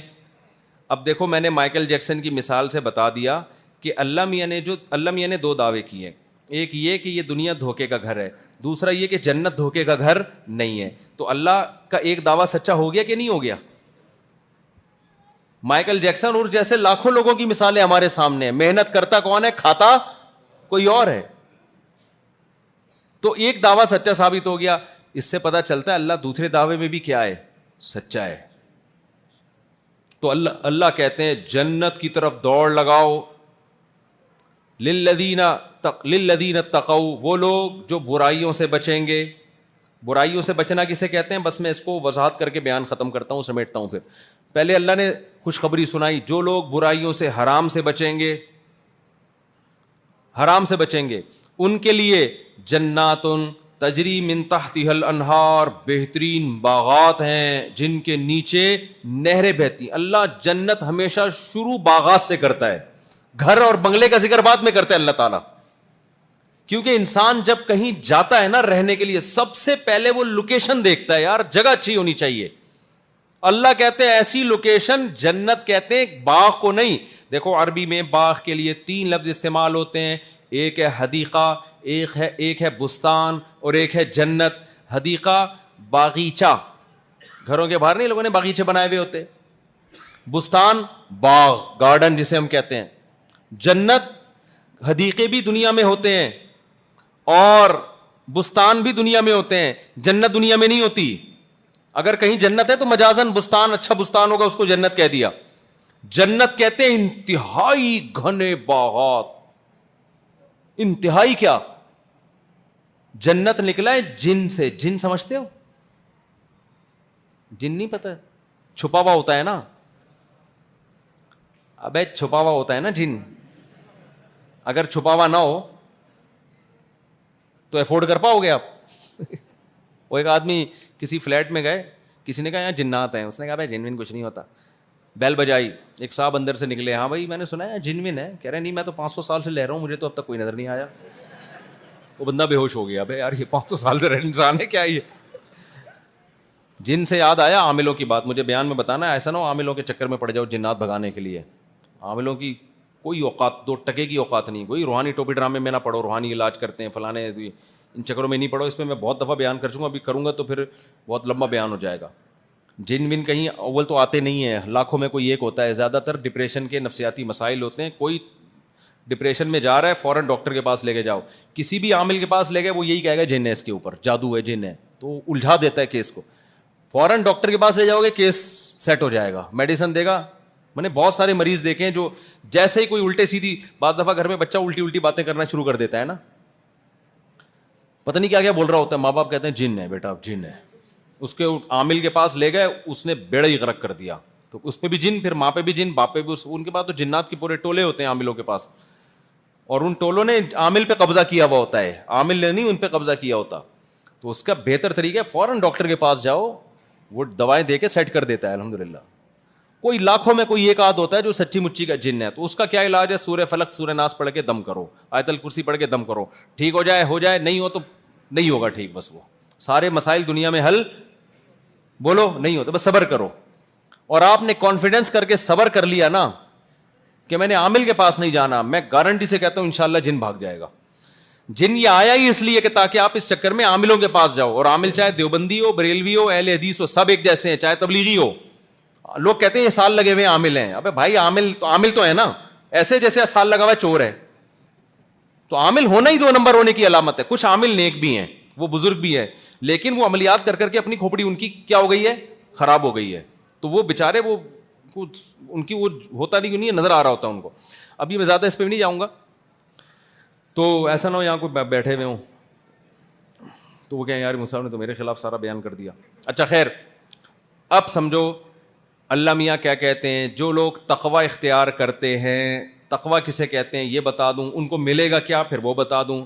تقوی کا مطلب ہے حلال کی طرف جاؤ, حرام کی طرف مت جاؤ. آج حرام میں جو سب سے زیادہ کامن حرام ہے نا دنیا میں, سب لوگ حرام نہیں کما رہے. پیسے کمانے میں 100 میں 10 لوگ ملیں گے جو حرام کما رہے ہوں گے, 90 رکشہ چلا رہے ہیں, ٹیکسی چلا رہے ہیں. یہی ہے نا, 10 ہوں گے چور, بہت زیادہ اتنے بھی نہیں ہے, اگر 10 سے زیادہ چور ہوتے نا تو ہم سب لٹ پٹ چکے ہوتے اب تک.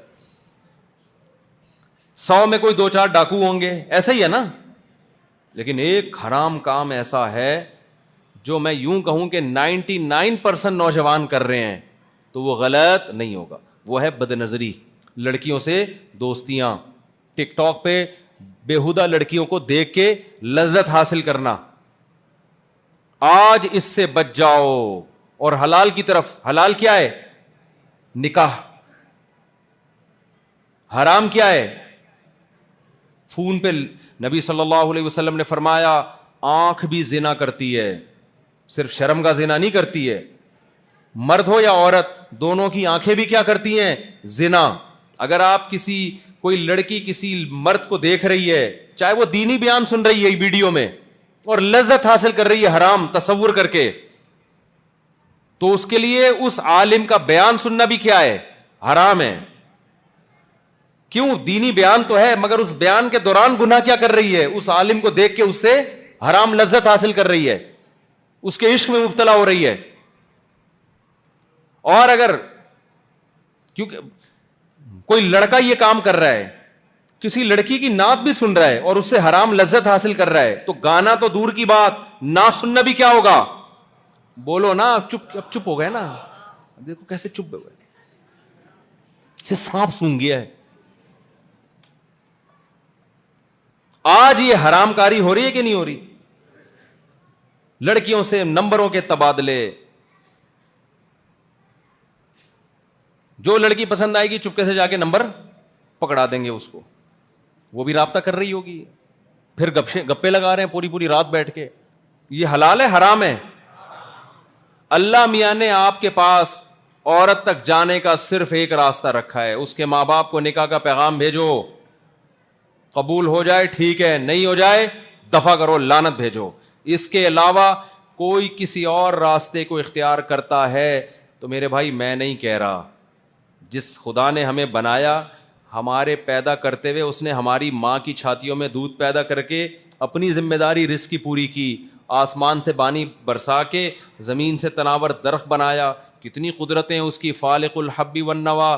اللہ کہتے ہیں دانے گٹلی کو پھاڑ کے درخت بناتا ہوں میں, آم زمین میں بوتے ہیں, ہزاروں آم پیدا ہو جاتے ہیں. یہ سائنسدان کر رہے ہیں یا اللہ کر رہا ہے؟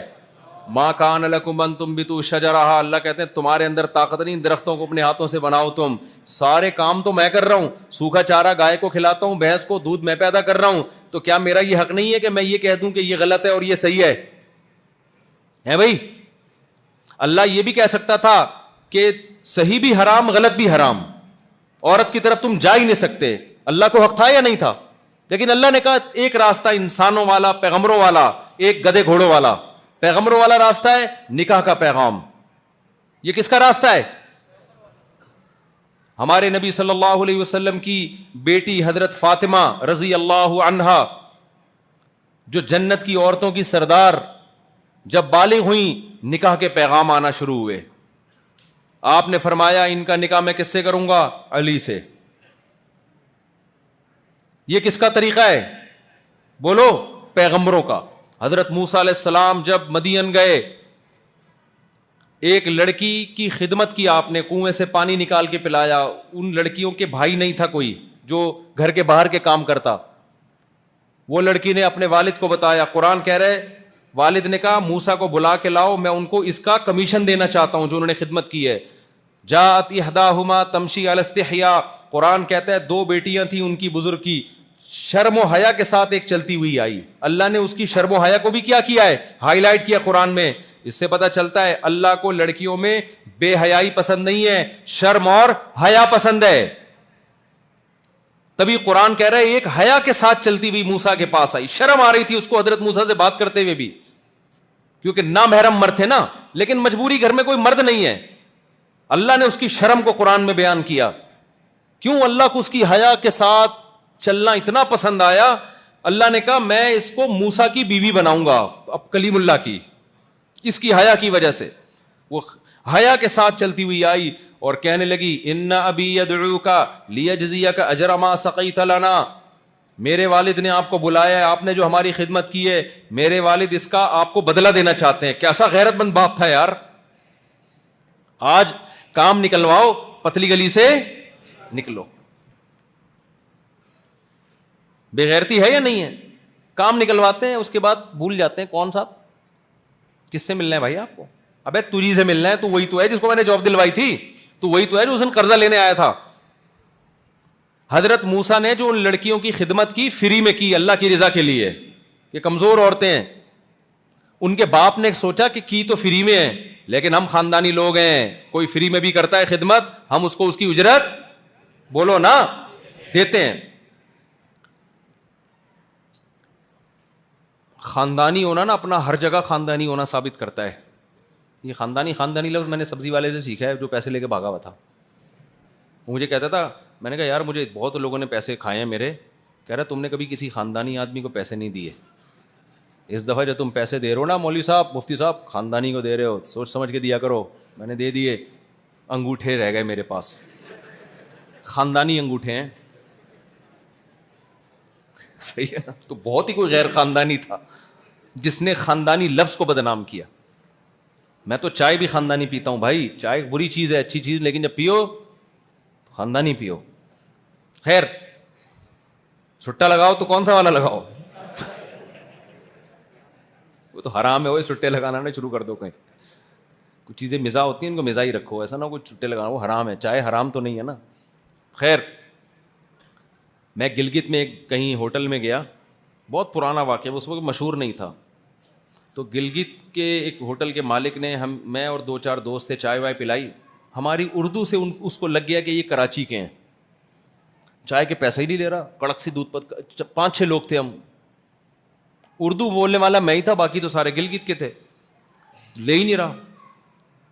کہتا ہے بھائی ہم نے کراچی میں ملازمت کی ہے اور ہم نے اپنے گاؤں میں بڑی پراپرٹی بنائی, تو کراچی نے ہمیں بہت کھلایا ہے. کراچی نے ہمیں بہت کھلایا ہے. کوئی کراچی والا آیا مجھ سے پیسے نہیں لیتے. میں نے ساتھیوں سے بولا اٹ از کالڈ خاندانی. آپ لوگ جو بچے اسکول میں پڑھتے ہیں, نیوٹن کا قانون پڑھتے ہیں نا, از کالڈ نیوٹنز لا. آخر سے تو سب کو یاد ہوتا ہے نا, شروع کا مسئلہ ہوتا ہے. کیا خیال ہے؟ اور ہمارے جو ایگزامینر ہیں جو پیپر میں نمبر دیتے ہیں وہ بھی دیکھتے ہیں طالب علم اگر صرف از کالڈ نیوٹنز لا بھی لکھ دیا نا, آدھے نمبر وہ دے دیتے ہیں. چلو آدھی ڈیفینیشن تو لکھی نا اس نے, پھر بھی پاس نہیں ہو رہے. کمال کی بات یہ ہے, پھر بھی پاس کراچی کے لڑکے نہیں ہو رہے. مجھے اس کا یہ عمل بہت اچھا لگا, مجھے جذباتی ہو گیا میں اس کی بات سن. میں نے کہا مجھے اس کی اس غیرت پر وہ ہو رہا ہے, حالانکہ میں نے تھوڑی کھلایا اس کو. کیا خیال ہے؟ اس نے یہاں رکشا چلایا, مزدہ چلائی, کاروبار کیا, ہوٹل چلایا ہوگا, تو میں نے تھوڑی اس کے بزنس کو پروموٹ کیا. صرف اس بیس پہ پیسے نہیں لے رہا کہ بھائی تم چونکہ کراچی کے ہو اور کراچی نے ہمیں بہت کھلایا ہے. تب کوئی کراچی تو دور کی, کراچی والا بھی کوئی آئے گا مجھ سے پیسے نہیں لیتے. تو اور بغیرت بھی ماشاءاللہ ہول سیل کے حساب سے کیا خیال؟ ایسے بھی لوگ ہوں گے ان علاقوں میں کہ کراچی والا جائے تو اس کو لوٹ لیں, بولے ہم کراچی میں ڈکیتی کا کام کرتے تھے, تو رہ گیا تھا, اب چل تو خود آ گیا یہاں پہ تو ہم تجھے لوٹ لیں. کیا خیال ہے؟ یہ بھی ہو سکتا ہے نا. تو موسیٰ علیہ الصلوۃ والسلام نے کہ جو ہونے والے سسر تھے بڑے غیرت مند تھے, انہوں نے کہا انہوں نے تو فری میں کیا ہے, کی ہے ہماری خدمت, لیکن ہم کیا ہیں, خاندانی لوگ ہیں, کوئی فری میں بھی خدمت کرتا ہے تو ہم اس کو اس کی اجرت دیتے ہیں. اور آج اجرت دے کے بھی کام کروایا جائے نا تو پیسے نہیں دے رہے ہوتے مزدور کو, پہلے طے کرتے ہیں کنواں کھود تجھے اتنے پیسے دوں گا, فری میں نہیں ہے یہ خدمت. وہ کنواں کھودتا ہے, اس کے بعد 6 مہینے تک پیسے رولا کے دیتے ہیں کہ نہیں دیتے اس کو, ابھی ہے نہیں, ابھی یوں ہے, ابھی فلانا, ابھی کھلے نہیں ہے, ابھی یہ نہیں ہے, فلانا نہیں ہے. اور جو غیرت مند ہوتے ہیں وہ فری میں کام لے کے بھی پیسے دے رہے ہوتے ہیں, جو فری میں کام کر رہا ہوتا ہے. تو جب موسیٰ علیہ السلام وہاں گئے, موسیٰ علیہ السلام نظر نیچی کر کے گئے. موسیٰ علیہ السلام نے اس لڑکی کی طرف نظر بولو نہیں اٹھائی. میں بتا رہا ہوں پیغمبروں کا لائف اسٹائل کیا ہوتا ہے, اور گدے گھوڑوں والی جن کی زندگی ہوتی ہے ان کا لائف اسٹائل کیا ہوتا ہے. حضرت موسیٰ وہاں گئے, حضرت موسیٰ علیہ السلام کی نظر نیچے, ایک دفعہ اس لڑکی کی طرف نظر اٹھا کے نہیں دیکھا کہ کسی کی بیٹی ہے, اور اس لڑکی نے بھی حیا کے ساتھ آئی, حیا کے ساتھ, شرم کے ساتھ, پردے میں لپٹی ہوئی. اس نے بھی یہ نہیں دیکھا کہ ایک غیر مرد ہے. بڑے موسیٰ علیہ السلام تو انتہائی خوب, پیغمبر بہت خوبصورت ہوتے ہیں, بڑی پرسنالٹی ہوتی ہے.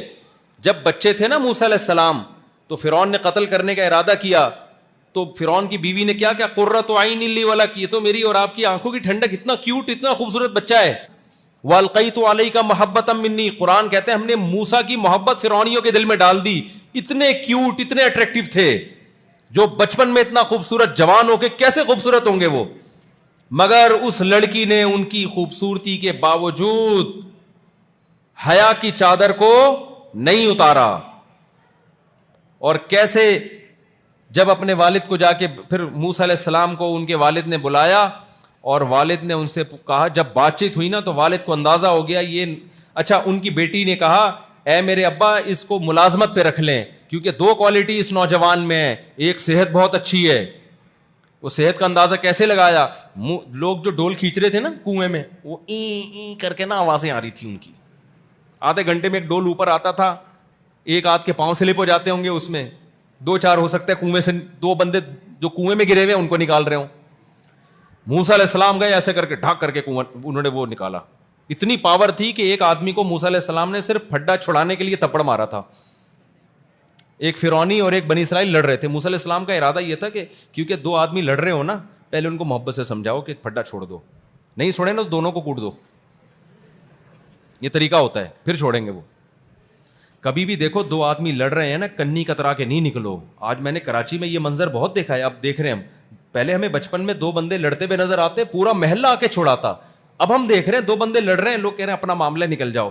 یہ حیوانیت ہے, یہ درندگی ہے. ان کو چھڑواؤ بھائی, انسانیت کے تقاضا ہی ہے. یہ نہیں کہ بس ہمارا کیا لڑتے نا, نہ بھائی ایسے تھوڑی چھوڑیں گے, انسان ہے بھائی وہ. تو موسیٰ علیہ السلام نے جب 2 بندوں کو لڑتے ہوئے دیکھا, موسیٰ علیہ السلام نے دیکھا نہیں چھوڑ رہے تو ایک لگایا تھپڑ. نیت یہ تھی کہ چھوڑ دے گا, وہ تھپڑ سے ہی مر گیا بندہ. لے بھائی, اتنے پاورفل تھے کہ ایک تھپڑ لگایا ہے, فقضا علیہ, اسی وقت آن دا اسپاٹ اس کی ڈیتھ ہو گئی. موسیٰ علیہ السلام نے کہا یہ تو شیطان نے یہ عمل کروا دیا مجھ سے, یہ میرا تو کوئی اس طرح کا پروگرام بولو نہیں تھا, یہ کیا ہو گیا. تو کتنی پاور ہوگی نا. بخاری کی حدیث ہے, موت کا فرشتہ آیا موسیٰ علیہ السلام کے پاس, بغیر اطلاع کے آیا نا, کوئی پہلے سے پلان بتا دیتا کہ بھائی میں آپ سے ملاقات چاہتا ہوں, کوئی ٹائم دے دیں مجھے آپ. حضرت موسیٰ جلالی بہت تھے, غضب بہت تھا حضرت موسیٰ کا نا, جلال تھا آپ میں. تو موت کا فرشتہ آیا انسانی شکل میں. حضرت موسیٰ نے پوچھا کس سلسلے میں آنا ہوا آپ کا. انہوں نے کہا آپ کی موت لینے کے لیے, آپ کی روح لینے کے لیے, موت دینے کے لیے. حضرت موسیٰ نے ایک لگایا رکھ کے تھپڑ اس کے, بخاری کی حدیث, اتنا زور سے مارا کہ اس کی آنکھ نکل کے گر گئی. یہاں لگایا تھپڑ نا, اس کی آنکھ ہی نکل گئی. وہ اللہ کے پاس گیا اور اللہ میاں سے کہا اللہ تو نے کس بندے کے پاس مجھے بھیجا ہے. یعنی گویا کہہ رہا ہوگا کہ مجھے تو ڈر تھا میری روح نہ نکل جائے کہیں. میں گیا تو ان کی روح لینے کے لیے تھا, لیکن وہ تو اتنے جلالی ہیں کہ مجھے لگا کہ تو نے مجھے موت دینے کے لیے ان کے پاس بھیج دیا. تو اللہ نے پھر موسیٰ علیہ السلام کے پر وحی کی اور موسیٰ سے کہا کہ اے موسیٰ, اگر آپ یہ چاہتے ہو, آپ ایک بیل کے ہاتھ پشت پہ ہاتھ رکھو, جتنے بال آپ کے ہاتھ کے نیچے آئیں گے نا, روئیں, اتنے سال آپ کی زندگی میں اضافہ کر دوں گا میں, اگر آپ کو ابھی موت نہیں چاہیے. تو موسیٰ نے پوچھا اے اللہ پھر کیا ہوگا؟ اللہ نے کہا اس کے بعد پھر موت ہے. موسیٰ نے کہا اللہ پھر ابھی ٹھیک ہے, جو مرنا ہی ہے بعد میں بھی کیا ہوگا, وہی ہوگا جو اب ہو رہا ہے, تو پھر ابھی ٹھیک ہے. پھر موسیٰ علیہ السلام کی روح فرشتے نے قبض کی. پہلے اللہ میاں نے گارنٹی لی فرشتے سے کہ اب تھپڑا نہیں لگا, ورنہ فرشتہ نہیں جا رہا. وہ کہتا ہے اللہ کسی اور کو بھیج دے, میں نہیں جا رہا. تو اتنے پاورفل. تو ان لڑکیوں نے کیا کہا موسیٰ کے بارے میں کہ یہ طاقتور بھی بہت ہیں اور امین ہے, امانت دار. امانت دار کا اندازہ کیسے لگا لیا اتنی جلدی؟ اس طرح لگایا کہ اتنا سفر انہوں نے میرے ساتھ گھر تک کیا, ایک مرتبہ نظر اٹھا کے نہیں دیکھا. اور مفسرین نے لکھا موسیٰ علیہ السلام نے لڑکی سے کہا تم پیچھے پیچھے چلو, میں آگے آگے, تاکہ جسم پہ بھی نظر نہ پڑے, وہ پیچھے سے راستہ بتاؤ مجھے. آج ہے یہ امانت. آج تو کوئی موقع چاہیے دیکھنے کے لیے لڑکیوں کو. آپ آج سے فیصلہ کرو, آپ کے لیے صرف آپ کی بیوی, اس کے علاوہ کوئی بھی نہیں. کوئی لڑکی رابطہ کرتی ہے, میسج پہ بات کرتی ہے, آپ بولو بھائی اگر شادی کرنی ہے تو میں آپ کے بارے میں انکوائری کروں گا, ادروائز مجھ سے کوئی رابطہ, نمبر بلاک کر دو. اس پہ خدا تمہیں بہت اجر دے گا. اللہ کے لیے خون کرو اپنی خواہشات کا. دیکھو اگر آج ان گند میں پڑ گئے نا, لڑکیوں کے گند میں, زنا کرنے والے بہت ہیں. موت آئے گی کہ نہیں آئے گی ایک دن, اور بڑھاپا آئے گا کہ نہیں آئے گا. بڑھاپے میں زنا بھی نہیں ہوتا, لڑکیاں لفٹ کرانا بھی چھوڑ دیتی ہیں, پھر سسکیاں لے کے مرو گے, اور بڑھاپے میں پھر توبہ کی توفیق نہیں ملتی. بہت کم لوگ ہیں جن کو توبہ کی توفیق ملتی ہے. سسکیاں لے کے مرو گے. آج جوانی میں نکاح کی طرف چلے آؤ, زنا اور لڑکیوں سے دوستیوں کو چھوڑ دو. اور اللہ نے ہم پہ کتنا فضل کیا میرے بھائی. اللہ میاں نے کہا 4 رکھ سکتے ہو یار تم. جس اللہ نے ہمیں 4 کی اجازت دے دی, ہم پاگل ہیں یار دوستیاں لگائیں لڑکیوں سے, ہمارا دماغ خراب ہے. ابے کیا ہو گیا, غلط کہہ رہا ہوں؟ تمہیں 4 بیویاں رکھو یار. پہلے بتا دو لڑکی کو جو فری کرا رہی ہے نا کہ میں تم سے بھی شادی کروں گا, 3 اور بھی کروں گا, کرنی ہے کرو, نہیں تو جاؤ دفعہ ہو یہاں سے. میں گارنٹی سے کہتا ہوں آپ کو مل جائیں گی انشاءاللہ, آپ کو مل جائیں گی. لیکن گند میں منہ مت مارنا. ایک دفعہ گند میں گھستا ہے نکلنا بڑا مشکل ہے, اور جو ایک دفعہ گند میں گھس چکے ہیں جتنا جلدی نکل سکتے ہو نکلو. توبہ کرو, اللہ کے سامنے رو, اے اللہ جو مجھ سے ہو چکا مجھے معاف کر دے. لڑکیاں بھی جو لڑکوں کے نمبر ہیں بلاک کر دے.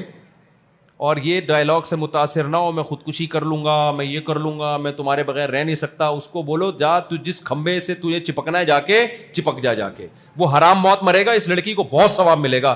ایک گند سے, ایک بھنگی سے اس نے دنیا کو کیا کر دیا, پاک کر دیا. ایک بھنگی دنیا سے چلا گیا. یہ بھنگیوں والے کام ہیں لڑکیوں سے دوستیاں. دیکھو میرے بھائی میں کیسے سمجھاؤں, گدھا گدھی سے ریلیشن قائم کرتا ہے, شادی کرتا ہے؟ بولو نا, مجھے بتاؤ رشتے بنتے ہیں نکاح سے بنتے ہیں یا گرل فرینڈ بوائے فرینڈ سے بنتے ہیں؟ آپ کی گرل فرینڈ کی جو ماں ہے وہ آپ کی ساس کہلائے گی؟ ہے بھائی, اس کی بیٹی آپ کی سوتیلی بیٹی کہلائے گی؟ بولو نا. اس کے ابا آپ کے سسر کہلائیں گے؟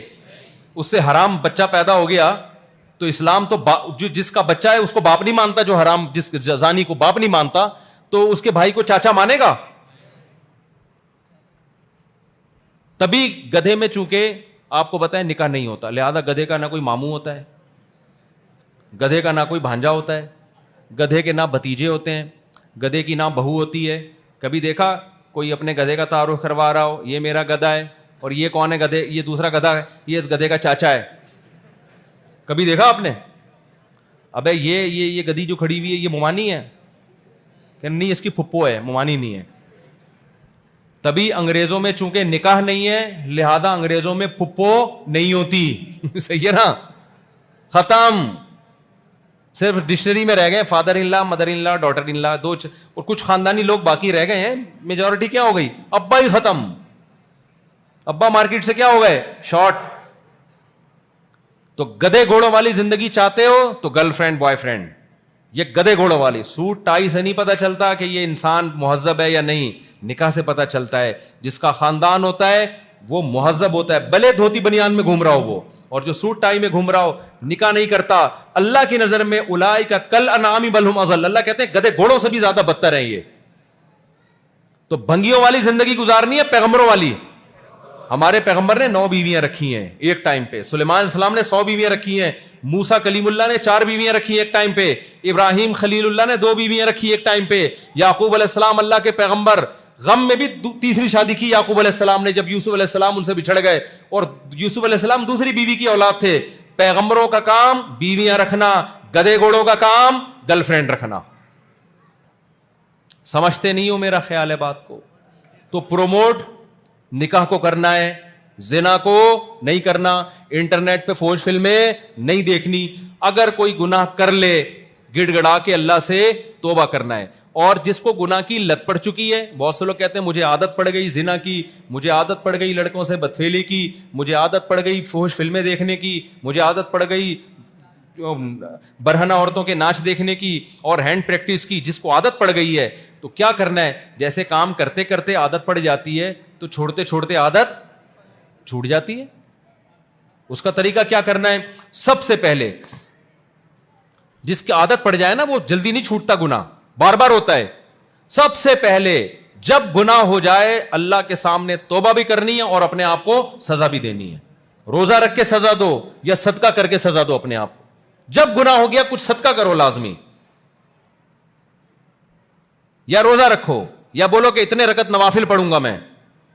سمجھتے ہو کہ نہیں سمجھتے؟ ایک کام یہ. نمبر 2, کسی بزرگ سے فوراً اصلاحی تعلق قائم کرو. جو لوگ بے حیائی کے گناہوں میں مبتلا ہیں, حضرت فیروز میمن صاحب, حضرت حکیم اختر صاحب رحمہ اللہ کے خلیفہ, بہت نوجوانوں کے تجربے ہیں جو ان سے بیعت ہوا اس سے وہ فحش کام چھوٹ گئے. حضرت فیروز میمن صاحب ہیں, ان سے اصلاحی تعلق قائم کرو. اور حضرت حکیم اختر صاحب کے, حضرت مفتی رشید احمد صاحب کے خلفائیں بہت سارے, جس سے آپ کو فائدہ ہو اس سے اصلاحی تعلق قائم کرو. کرو گے کہ نہیں کرو گے؟ جاؤ کسی بزرگ کی صحبت میں بیٹھو, حضرت مجھ سے یہ گناہ نہیں چھوٹ رہا, میں چھوڑنا چاہتا ہوں, میرے دل سے دنیا کی محبت کا گند نکالیں اور اللہ کی محبت اس میں ڈالیں, نکلے گا گند انشاءاللہ. دوسرا کام, تبلیغ میں نکل جاؤ 4 مہینے کے لیے. جس ماحول میں انسان گندا ہوتا ہے تو اچھا بننے کے لیے اس ماحول سے, بھنگی گٹر میں گیا ہوا ہے, اندر ڈبکیاں لگا رہا ہے, کہہ رہا ہے پتہ نہیں یار میں صاف ہی نہیں ہو رہا, لوگ ایسے نہائے نتھرے نتھرے, ہم کیا کہیں گے, اس گٹر سے نکل تو صحیح.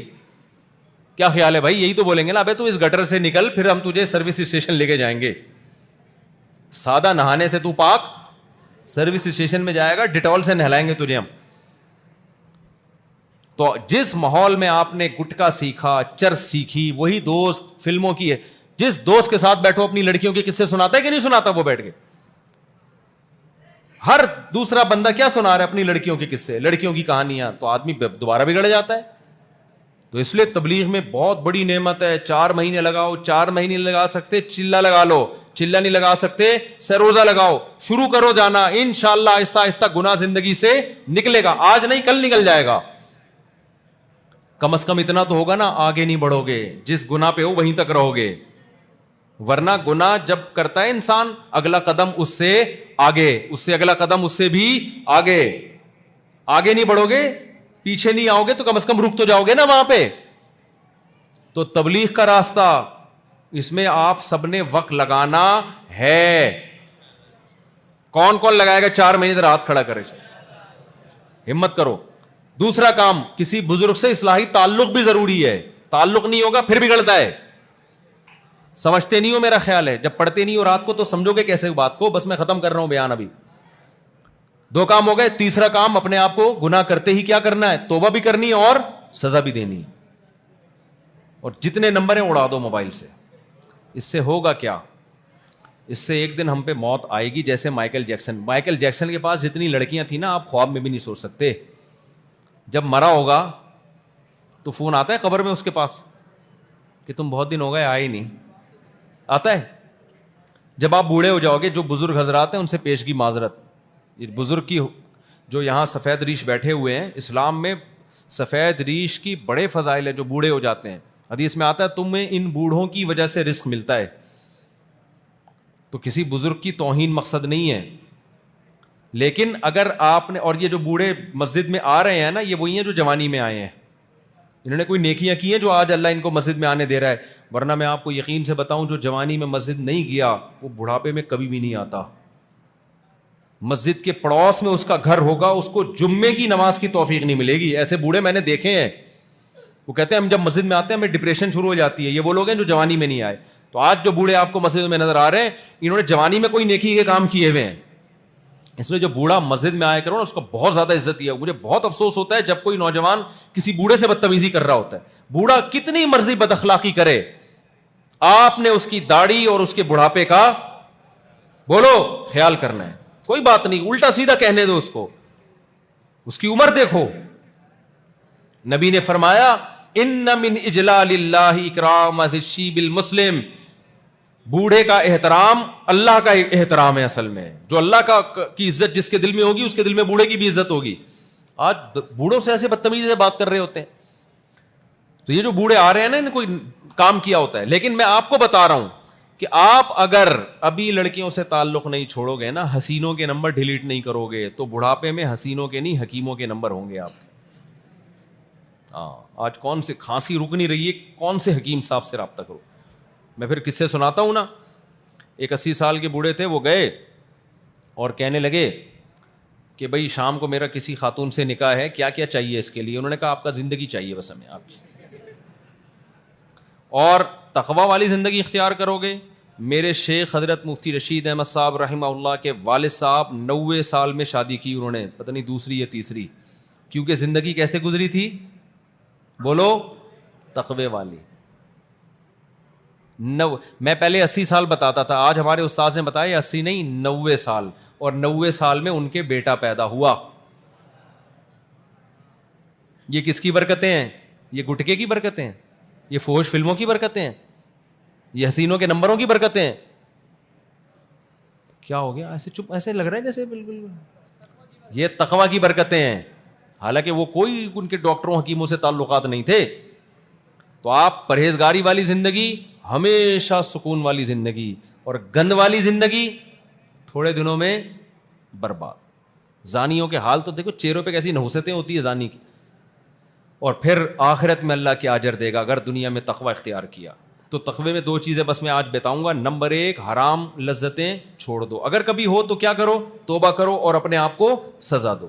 دوسرا کام کیا کرنا ہے, نماز کی پابندی, یہ تقوی میں سب سے پہلی شرط ہے. آج سے عزم کرو تکبیر اولا کے ساتھ جماعت کی نماز کا اہتمام کریں گے.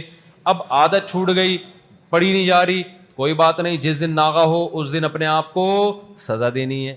سمجھ رہے ہو, جس دن ناغہ ہو کیا کرنی ہے.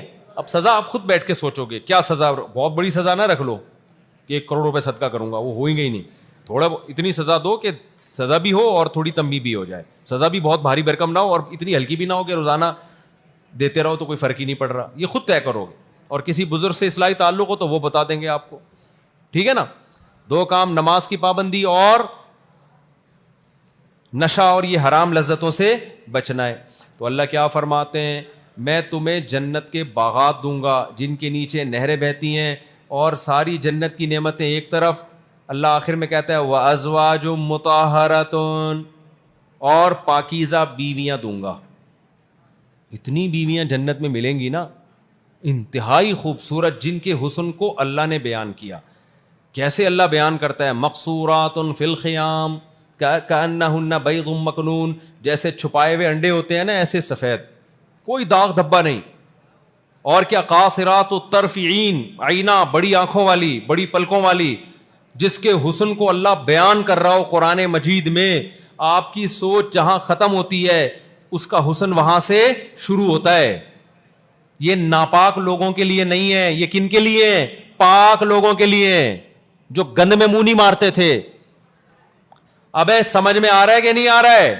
تو کتنا افسوس ہوگا کہ ان حرام عورتوں کے پیچھے جوانی لٹا دی, اور آخرت میں جب جنتیوں کو, پیغمبروں کو, شہداء کو, نیک علماء کو, صلحاء کو, برائیوں سے بچنے والوں کو حوریں مل رہی ہوں گی, میں کہتا ہوں اللہ جہنم میں نہ بھی ڈالے, یہ حسرت ہی بہت بڑی جہنم ہوگی. اللہ کہے تو جہنم میں نہیں جائے گا، بس جنت میں بھی نہیں جائے گا. میں کہتا ہوں اس وقت یہ جنت میں نہ جانا ہی جہنم ہوگا، جبکہ اللہ کہہ رہا ہے میں آگ میں ڈالوں گا. تو تھوڑے دن صبر کر لو میرے بھائی، اللہ اس سے بہت اچھا دے دے گا. یہ میں نہیں کہہ رہا، یہ کون کہہ رہا ہے؟ اللہ کہہ رہا ہے. یہ کون کہہ رہا ہے؟ اللہ کہہ رہا ہے. تو صبر کر لو، حلال کی طرف جاؤ. حلال پہ پابندی نہیں ہے کہ میں صبر کروں گا میں ایک شادی بھی نہیں کروں گا تاکہ جنت ملے، ایسا نہیں ہے. نکاح کرنا پیغمبروں کی بولو نا سنت ہے، وہ تو کرنا ہی کرنا ہے. جتنا زیادہ کرو اتنا اچھا ہے. حقوق بھی پورے کرو، ایسا نہ ہو آدھا بیان سنو آدھا رہ جاؤ. وہی بات ہے. پہلی شادی ہو چکی ہے دوسری کر لو، تیسری کر لو. لڑکیاں بہت ہیں بھائی، اور پہلی والے کا حق بھی ادا کرو، اس کو ترساؤ نہیں. ایسا نہ ہو کہ اس کو بھول جاؤ. کرو، اللہ نے پیسہ دیا، کسی کی نہیں سنو، ابا کی بھی نہیں سنے اس میں. تو سیدھی سی بات، اجازت اللہ نے دی ہے تو ابا کو حق ہے کہ وہ اجازت چھین لے. جب آپ زنا کرو گے تو ابا بچائے گا قیامت میں آپ کو؟ ابے کیا ہو گیا؟ ایک آدمی نے کہا میں اپنی منگیتر کے ساتھ گھومتا ہوں، انجوائے کر رہا ہوں لائف کو، اور زنا بھی معاذ اللہ وہ کر رہا ہوں، اور شادی نہیں کر پا رہا میں، ابا منع کر رہے ہیں. میں نے کہا یہ سارے کام تو ابا سے پوچھ کے کر رہا ہے؟ جب لڑکیوں سے دوستیاں لگاتے ہو ابا سے پوچھا تھا ابا یہ والی کیسی ہے، لگا لوں دوستی اس سے؟ اس کے بیلنس جلوا رہے ہو، ابا سے پوچھا تھا یہ سارے کام کرتے ہوئے؟ اس سے ڈیٹے مار رہے ہو. قائد اعظم سے پوچھا تھا، قائد اعظم کے مزار پہ ڈیٹ؟ قائد اعظم بولیں گے کہ میں نے اس لیے بنایا تھا پاکستان، تو میرے ہی مزار پہ آ کے ڈیٹ مار رہا ہے. کمبخت تجھ سے اصال ثواب نہیں ہوتا، میرے لیے مغفرت کی دعا نہیں ہوتی، تو ڈیٹ تو نہ مار. میں تو کہتا ہوں قیامت میں فرشتے بعد میں حساب لیں گے، پاکستانیوں سے پہلے قائد اعظم نے حساب لینا ہے. ٹھیک ہے کہ تم نے میرے مزار کو کیا ڈیٹنگ پوائنٹ بنایا ہے. مجھے ایک دفعہ خیال آیا، پرانا قصہ ہے، میں قائد اعظم کے مزار پہ گیا اپنے دوستوں کے ساتھ نا، بہت پرانی بات ہے. میں نے کہا چلو یار چلتے ہیں، وہیں سے گزر رہے تھے، ہم نے کہا تو ہم گئے، ہم نے کہا فاتحہ پڑھ لیں گے، کچھ دعا کر لیں گے. تو وہاں کیا ہو رہا ہے کہ وہ نا بینچ پہ ایک بندہ بیٹھا ہوا ہے، تو ایک بندہ آ کے ہٹا رہا ہے کہ ہٹو یہاں سے. وہ کہہ رہا ہے کیوں ہٹو؟ کہہ رہا ہے بھائی یہ جگہ بک ہے. وہ کہہ رہا ہے کس نے بک کی؟ پتا چلا وہاں جو ڈیٹیں لگ رہی ہیں نا، وہاں کے لوگوں کو کرایہ دے کے بینچ بک ہو رہے ہیں پہلے سے. تو وہ بھائی وہ کسی اور کی گرل فرینڈ اور وہ بوائے فرینڈ یہاں بیٹھیں گے، ان کے لیے پہلے سے بک ہو چکی ہے، تو کوئی اور تھڑا دیکھ جا کے بکنگ چل رہی ہے. بھائی یہ پرانی بات ہے. اب تو بھائی یہ دنیا میں انجوائے کر لو. قرآن کہہ رہا ہے تمتعوا، اڑا لو مزے، فإن مصیرکم الی النار، آنا کہاں ہے؟ آگ، جہنم کی آ گئی. حدیث میں آتا ہے نبی صلی اللہ علیہ وسلم نے فرمایا میں نے معراج کی رات کچھ ننگے مرد اور عورتوں کو آگ میں جلتا ہوا دیکھا. آگ کے شعلے اٹھتے ہیں، وہ ننگے مرد اور عورت اوپر جاتے ہیں پھر نیچے آتے ہیں، ننگے مرد اور عورت اکٹھے. میں نے جبریل سے پوچھا کہ یہ کون لوگ ہیں؟ جبریل نے کہا یہ آپ کی امت کے زنا کرنے والے مرد اور زنا کرنے والی عورتیں. امت کا مطلب مسلمان، وہ مسلمان لڑکے لڑکیاں جو زنا کرتے تھے، اللہ نے برہنہ کر کے ننگا کر کے زنا کرنے والے لڑکے اور لڑکی دونوں کو ایک ساتھ آگ میں ڈال دیا کہ اب اڑاؤ مزے تم. اللہ نہیں چھوڑے گا میرے بھائی. اللہ کو زنا سے بہت نفرت ہے، تھوڑی نہیں بہت. اتنی نفرت کہ اللہ نے کہا زانی کو چوک پہ کھڑا کر کے 100 کوڑے مارو، اور جو شادی شدہ مرد زنا کرے قرآن نے کیا کہا؟ حکومت پر لازم ہے کہ پتھروں سے مار کے ہلاک کرے اس کو. کم سزا یہ. اور بڑے آرام سے لڑکے زنا کر کے بتا رہے ہوتے ہیں ابے میں نے تو میرے تو اس سے بھی یہ ریلیشن، اس سے بھی. یہ بہت مہنگا پڑ جائے گا قیامت کے دن. توبہ کرو آج، توبہ. اللہ ہم سب کو توفیق عطا فرمائے. تو یہ جنت بھائی مجھے بھی چاہیے اور آپ کو بھی چاہیے. اس میں دوڑ لگاؤ یار، یہ پائیدار ہے، یہ دھوکہ نہیں دے گی. اللہ ہم سب کو سمجھنے کی، عمل کی توفیق عطا فرمائے. وما علینا الا البلاغ.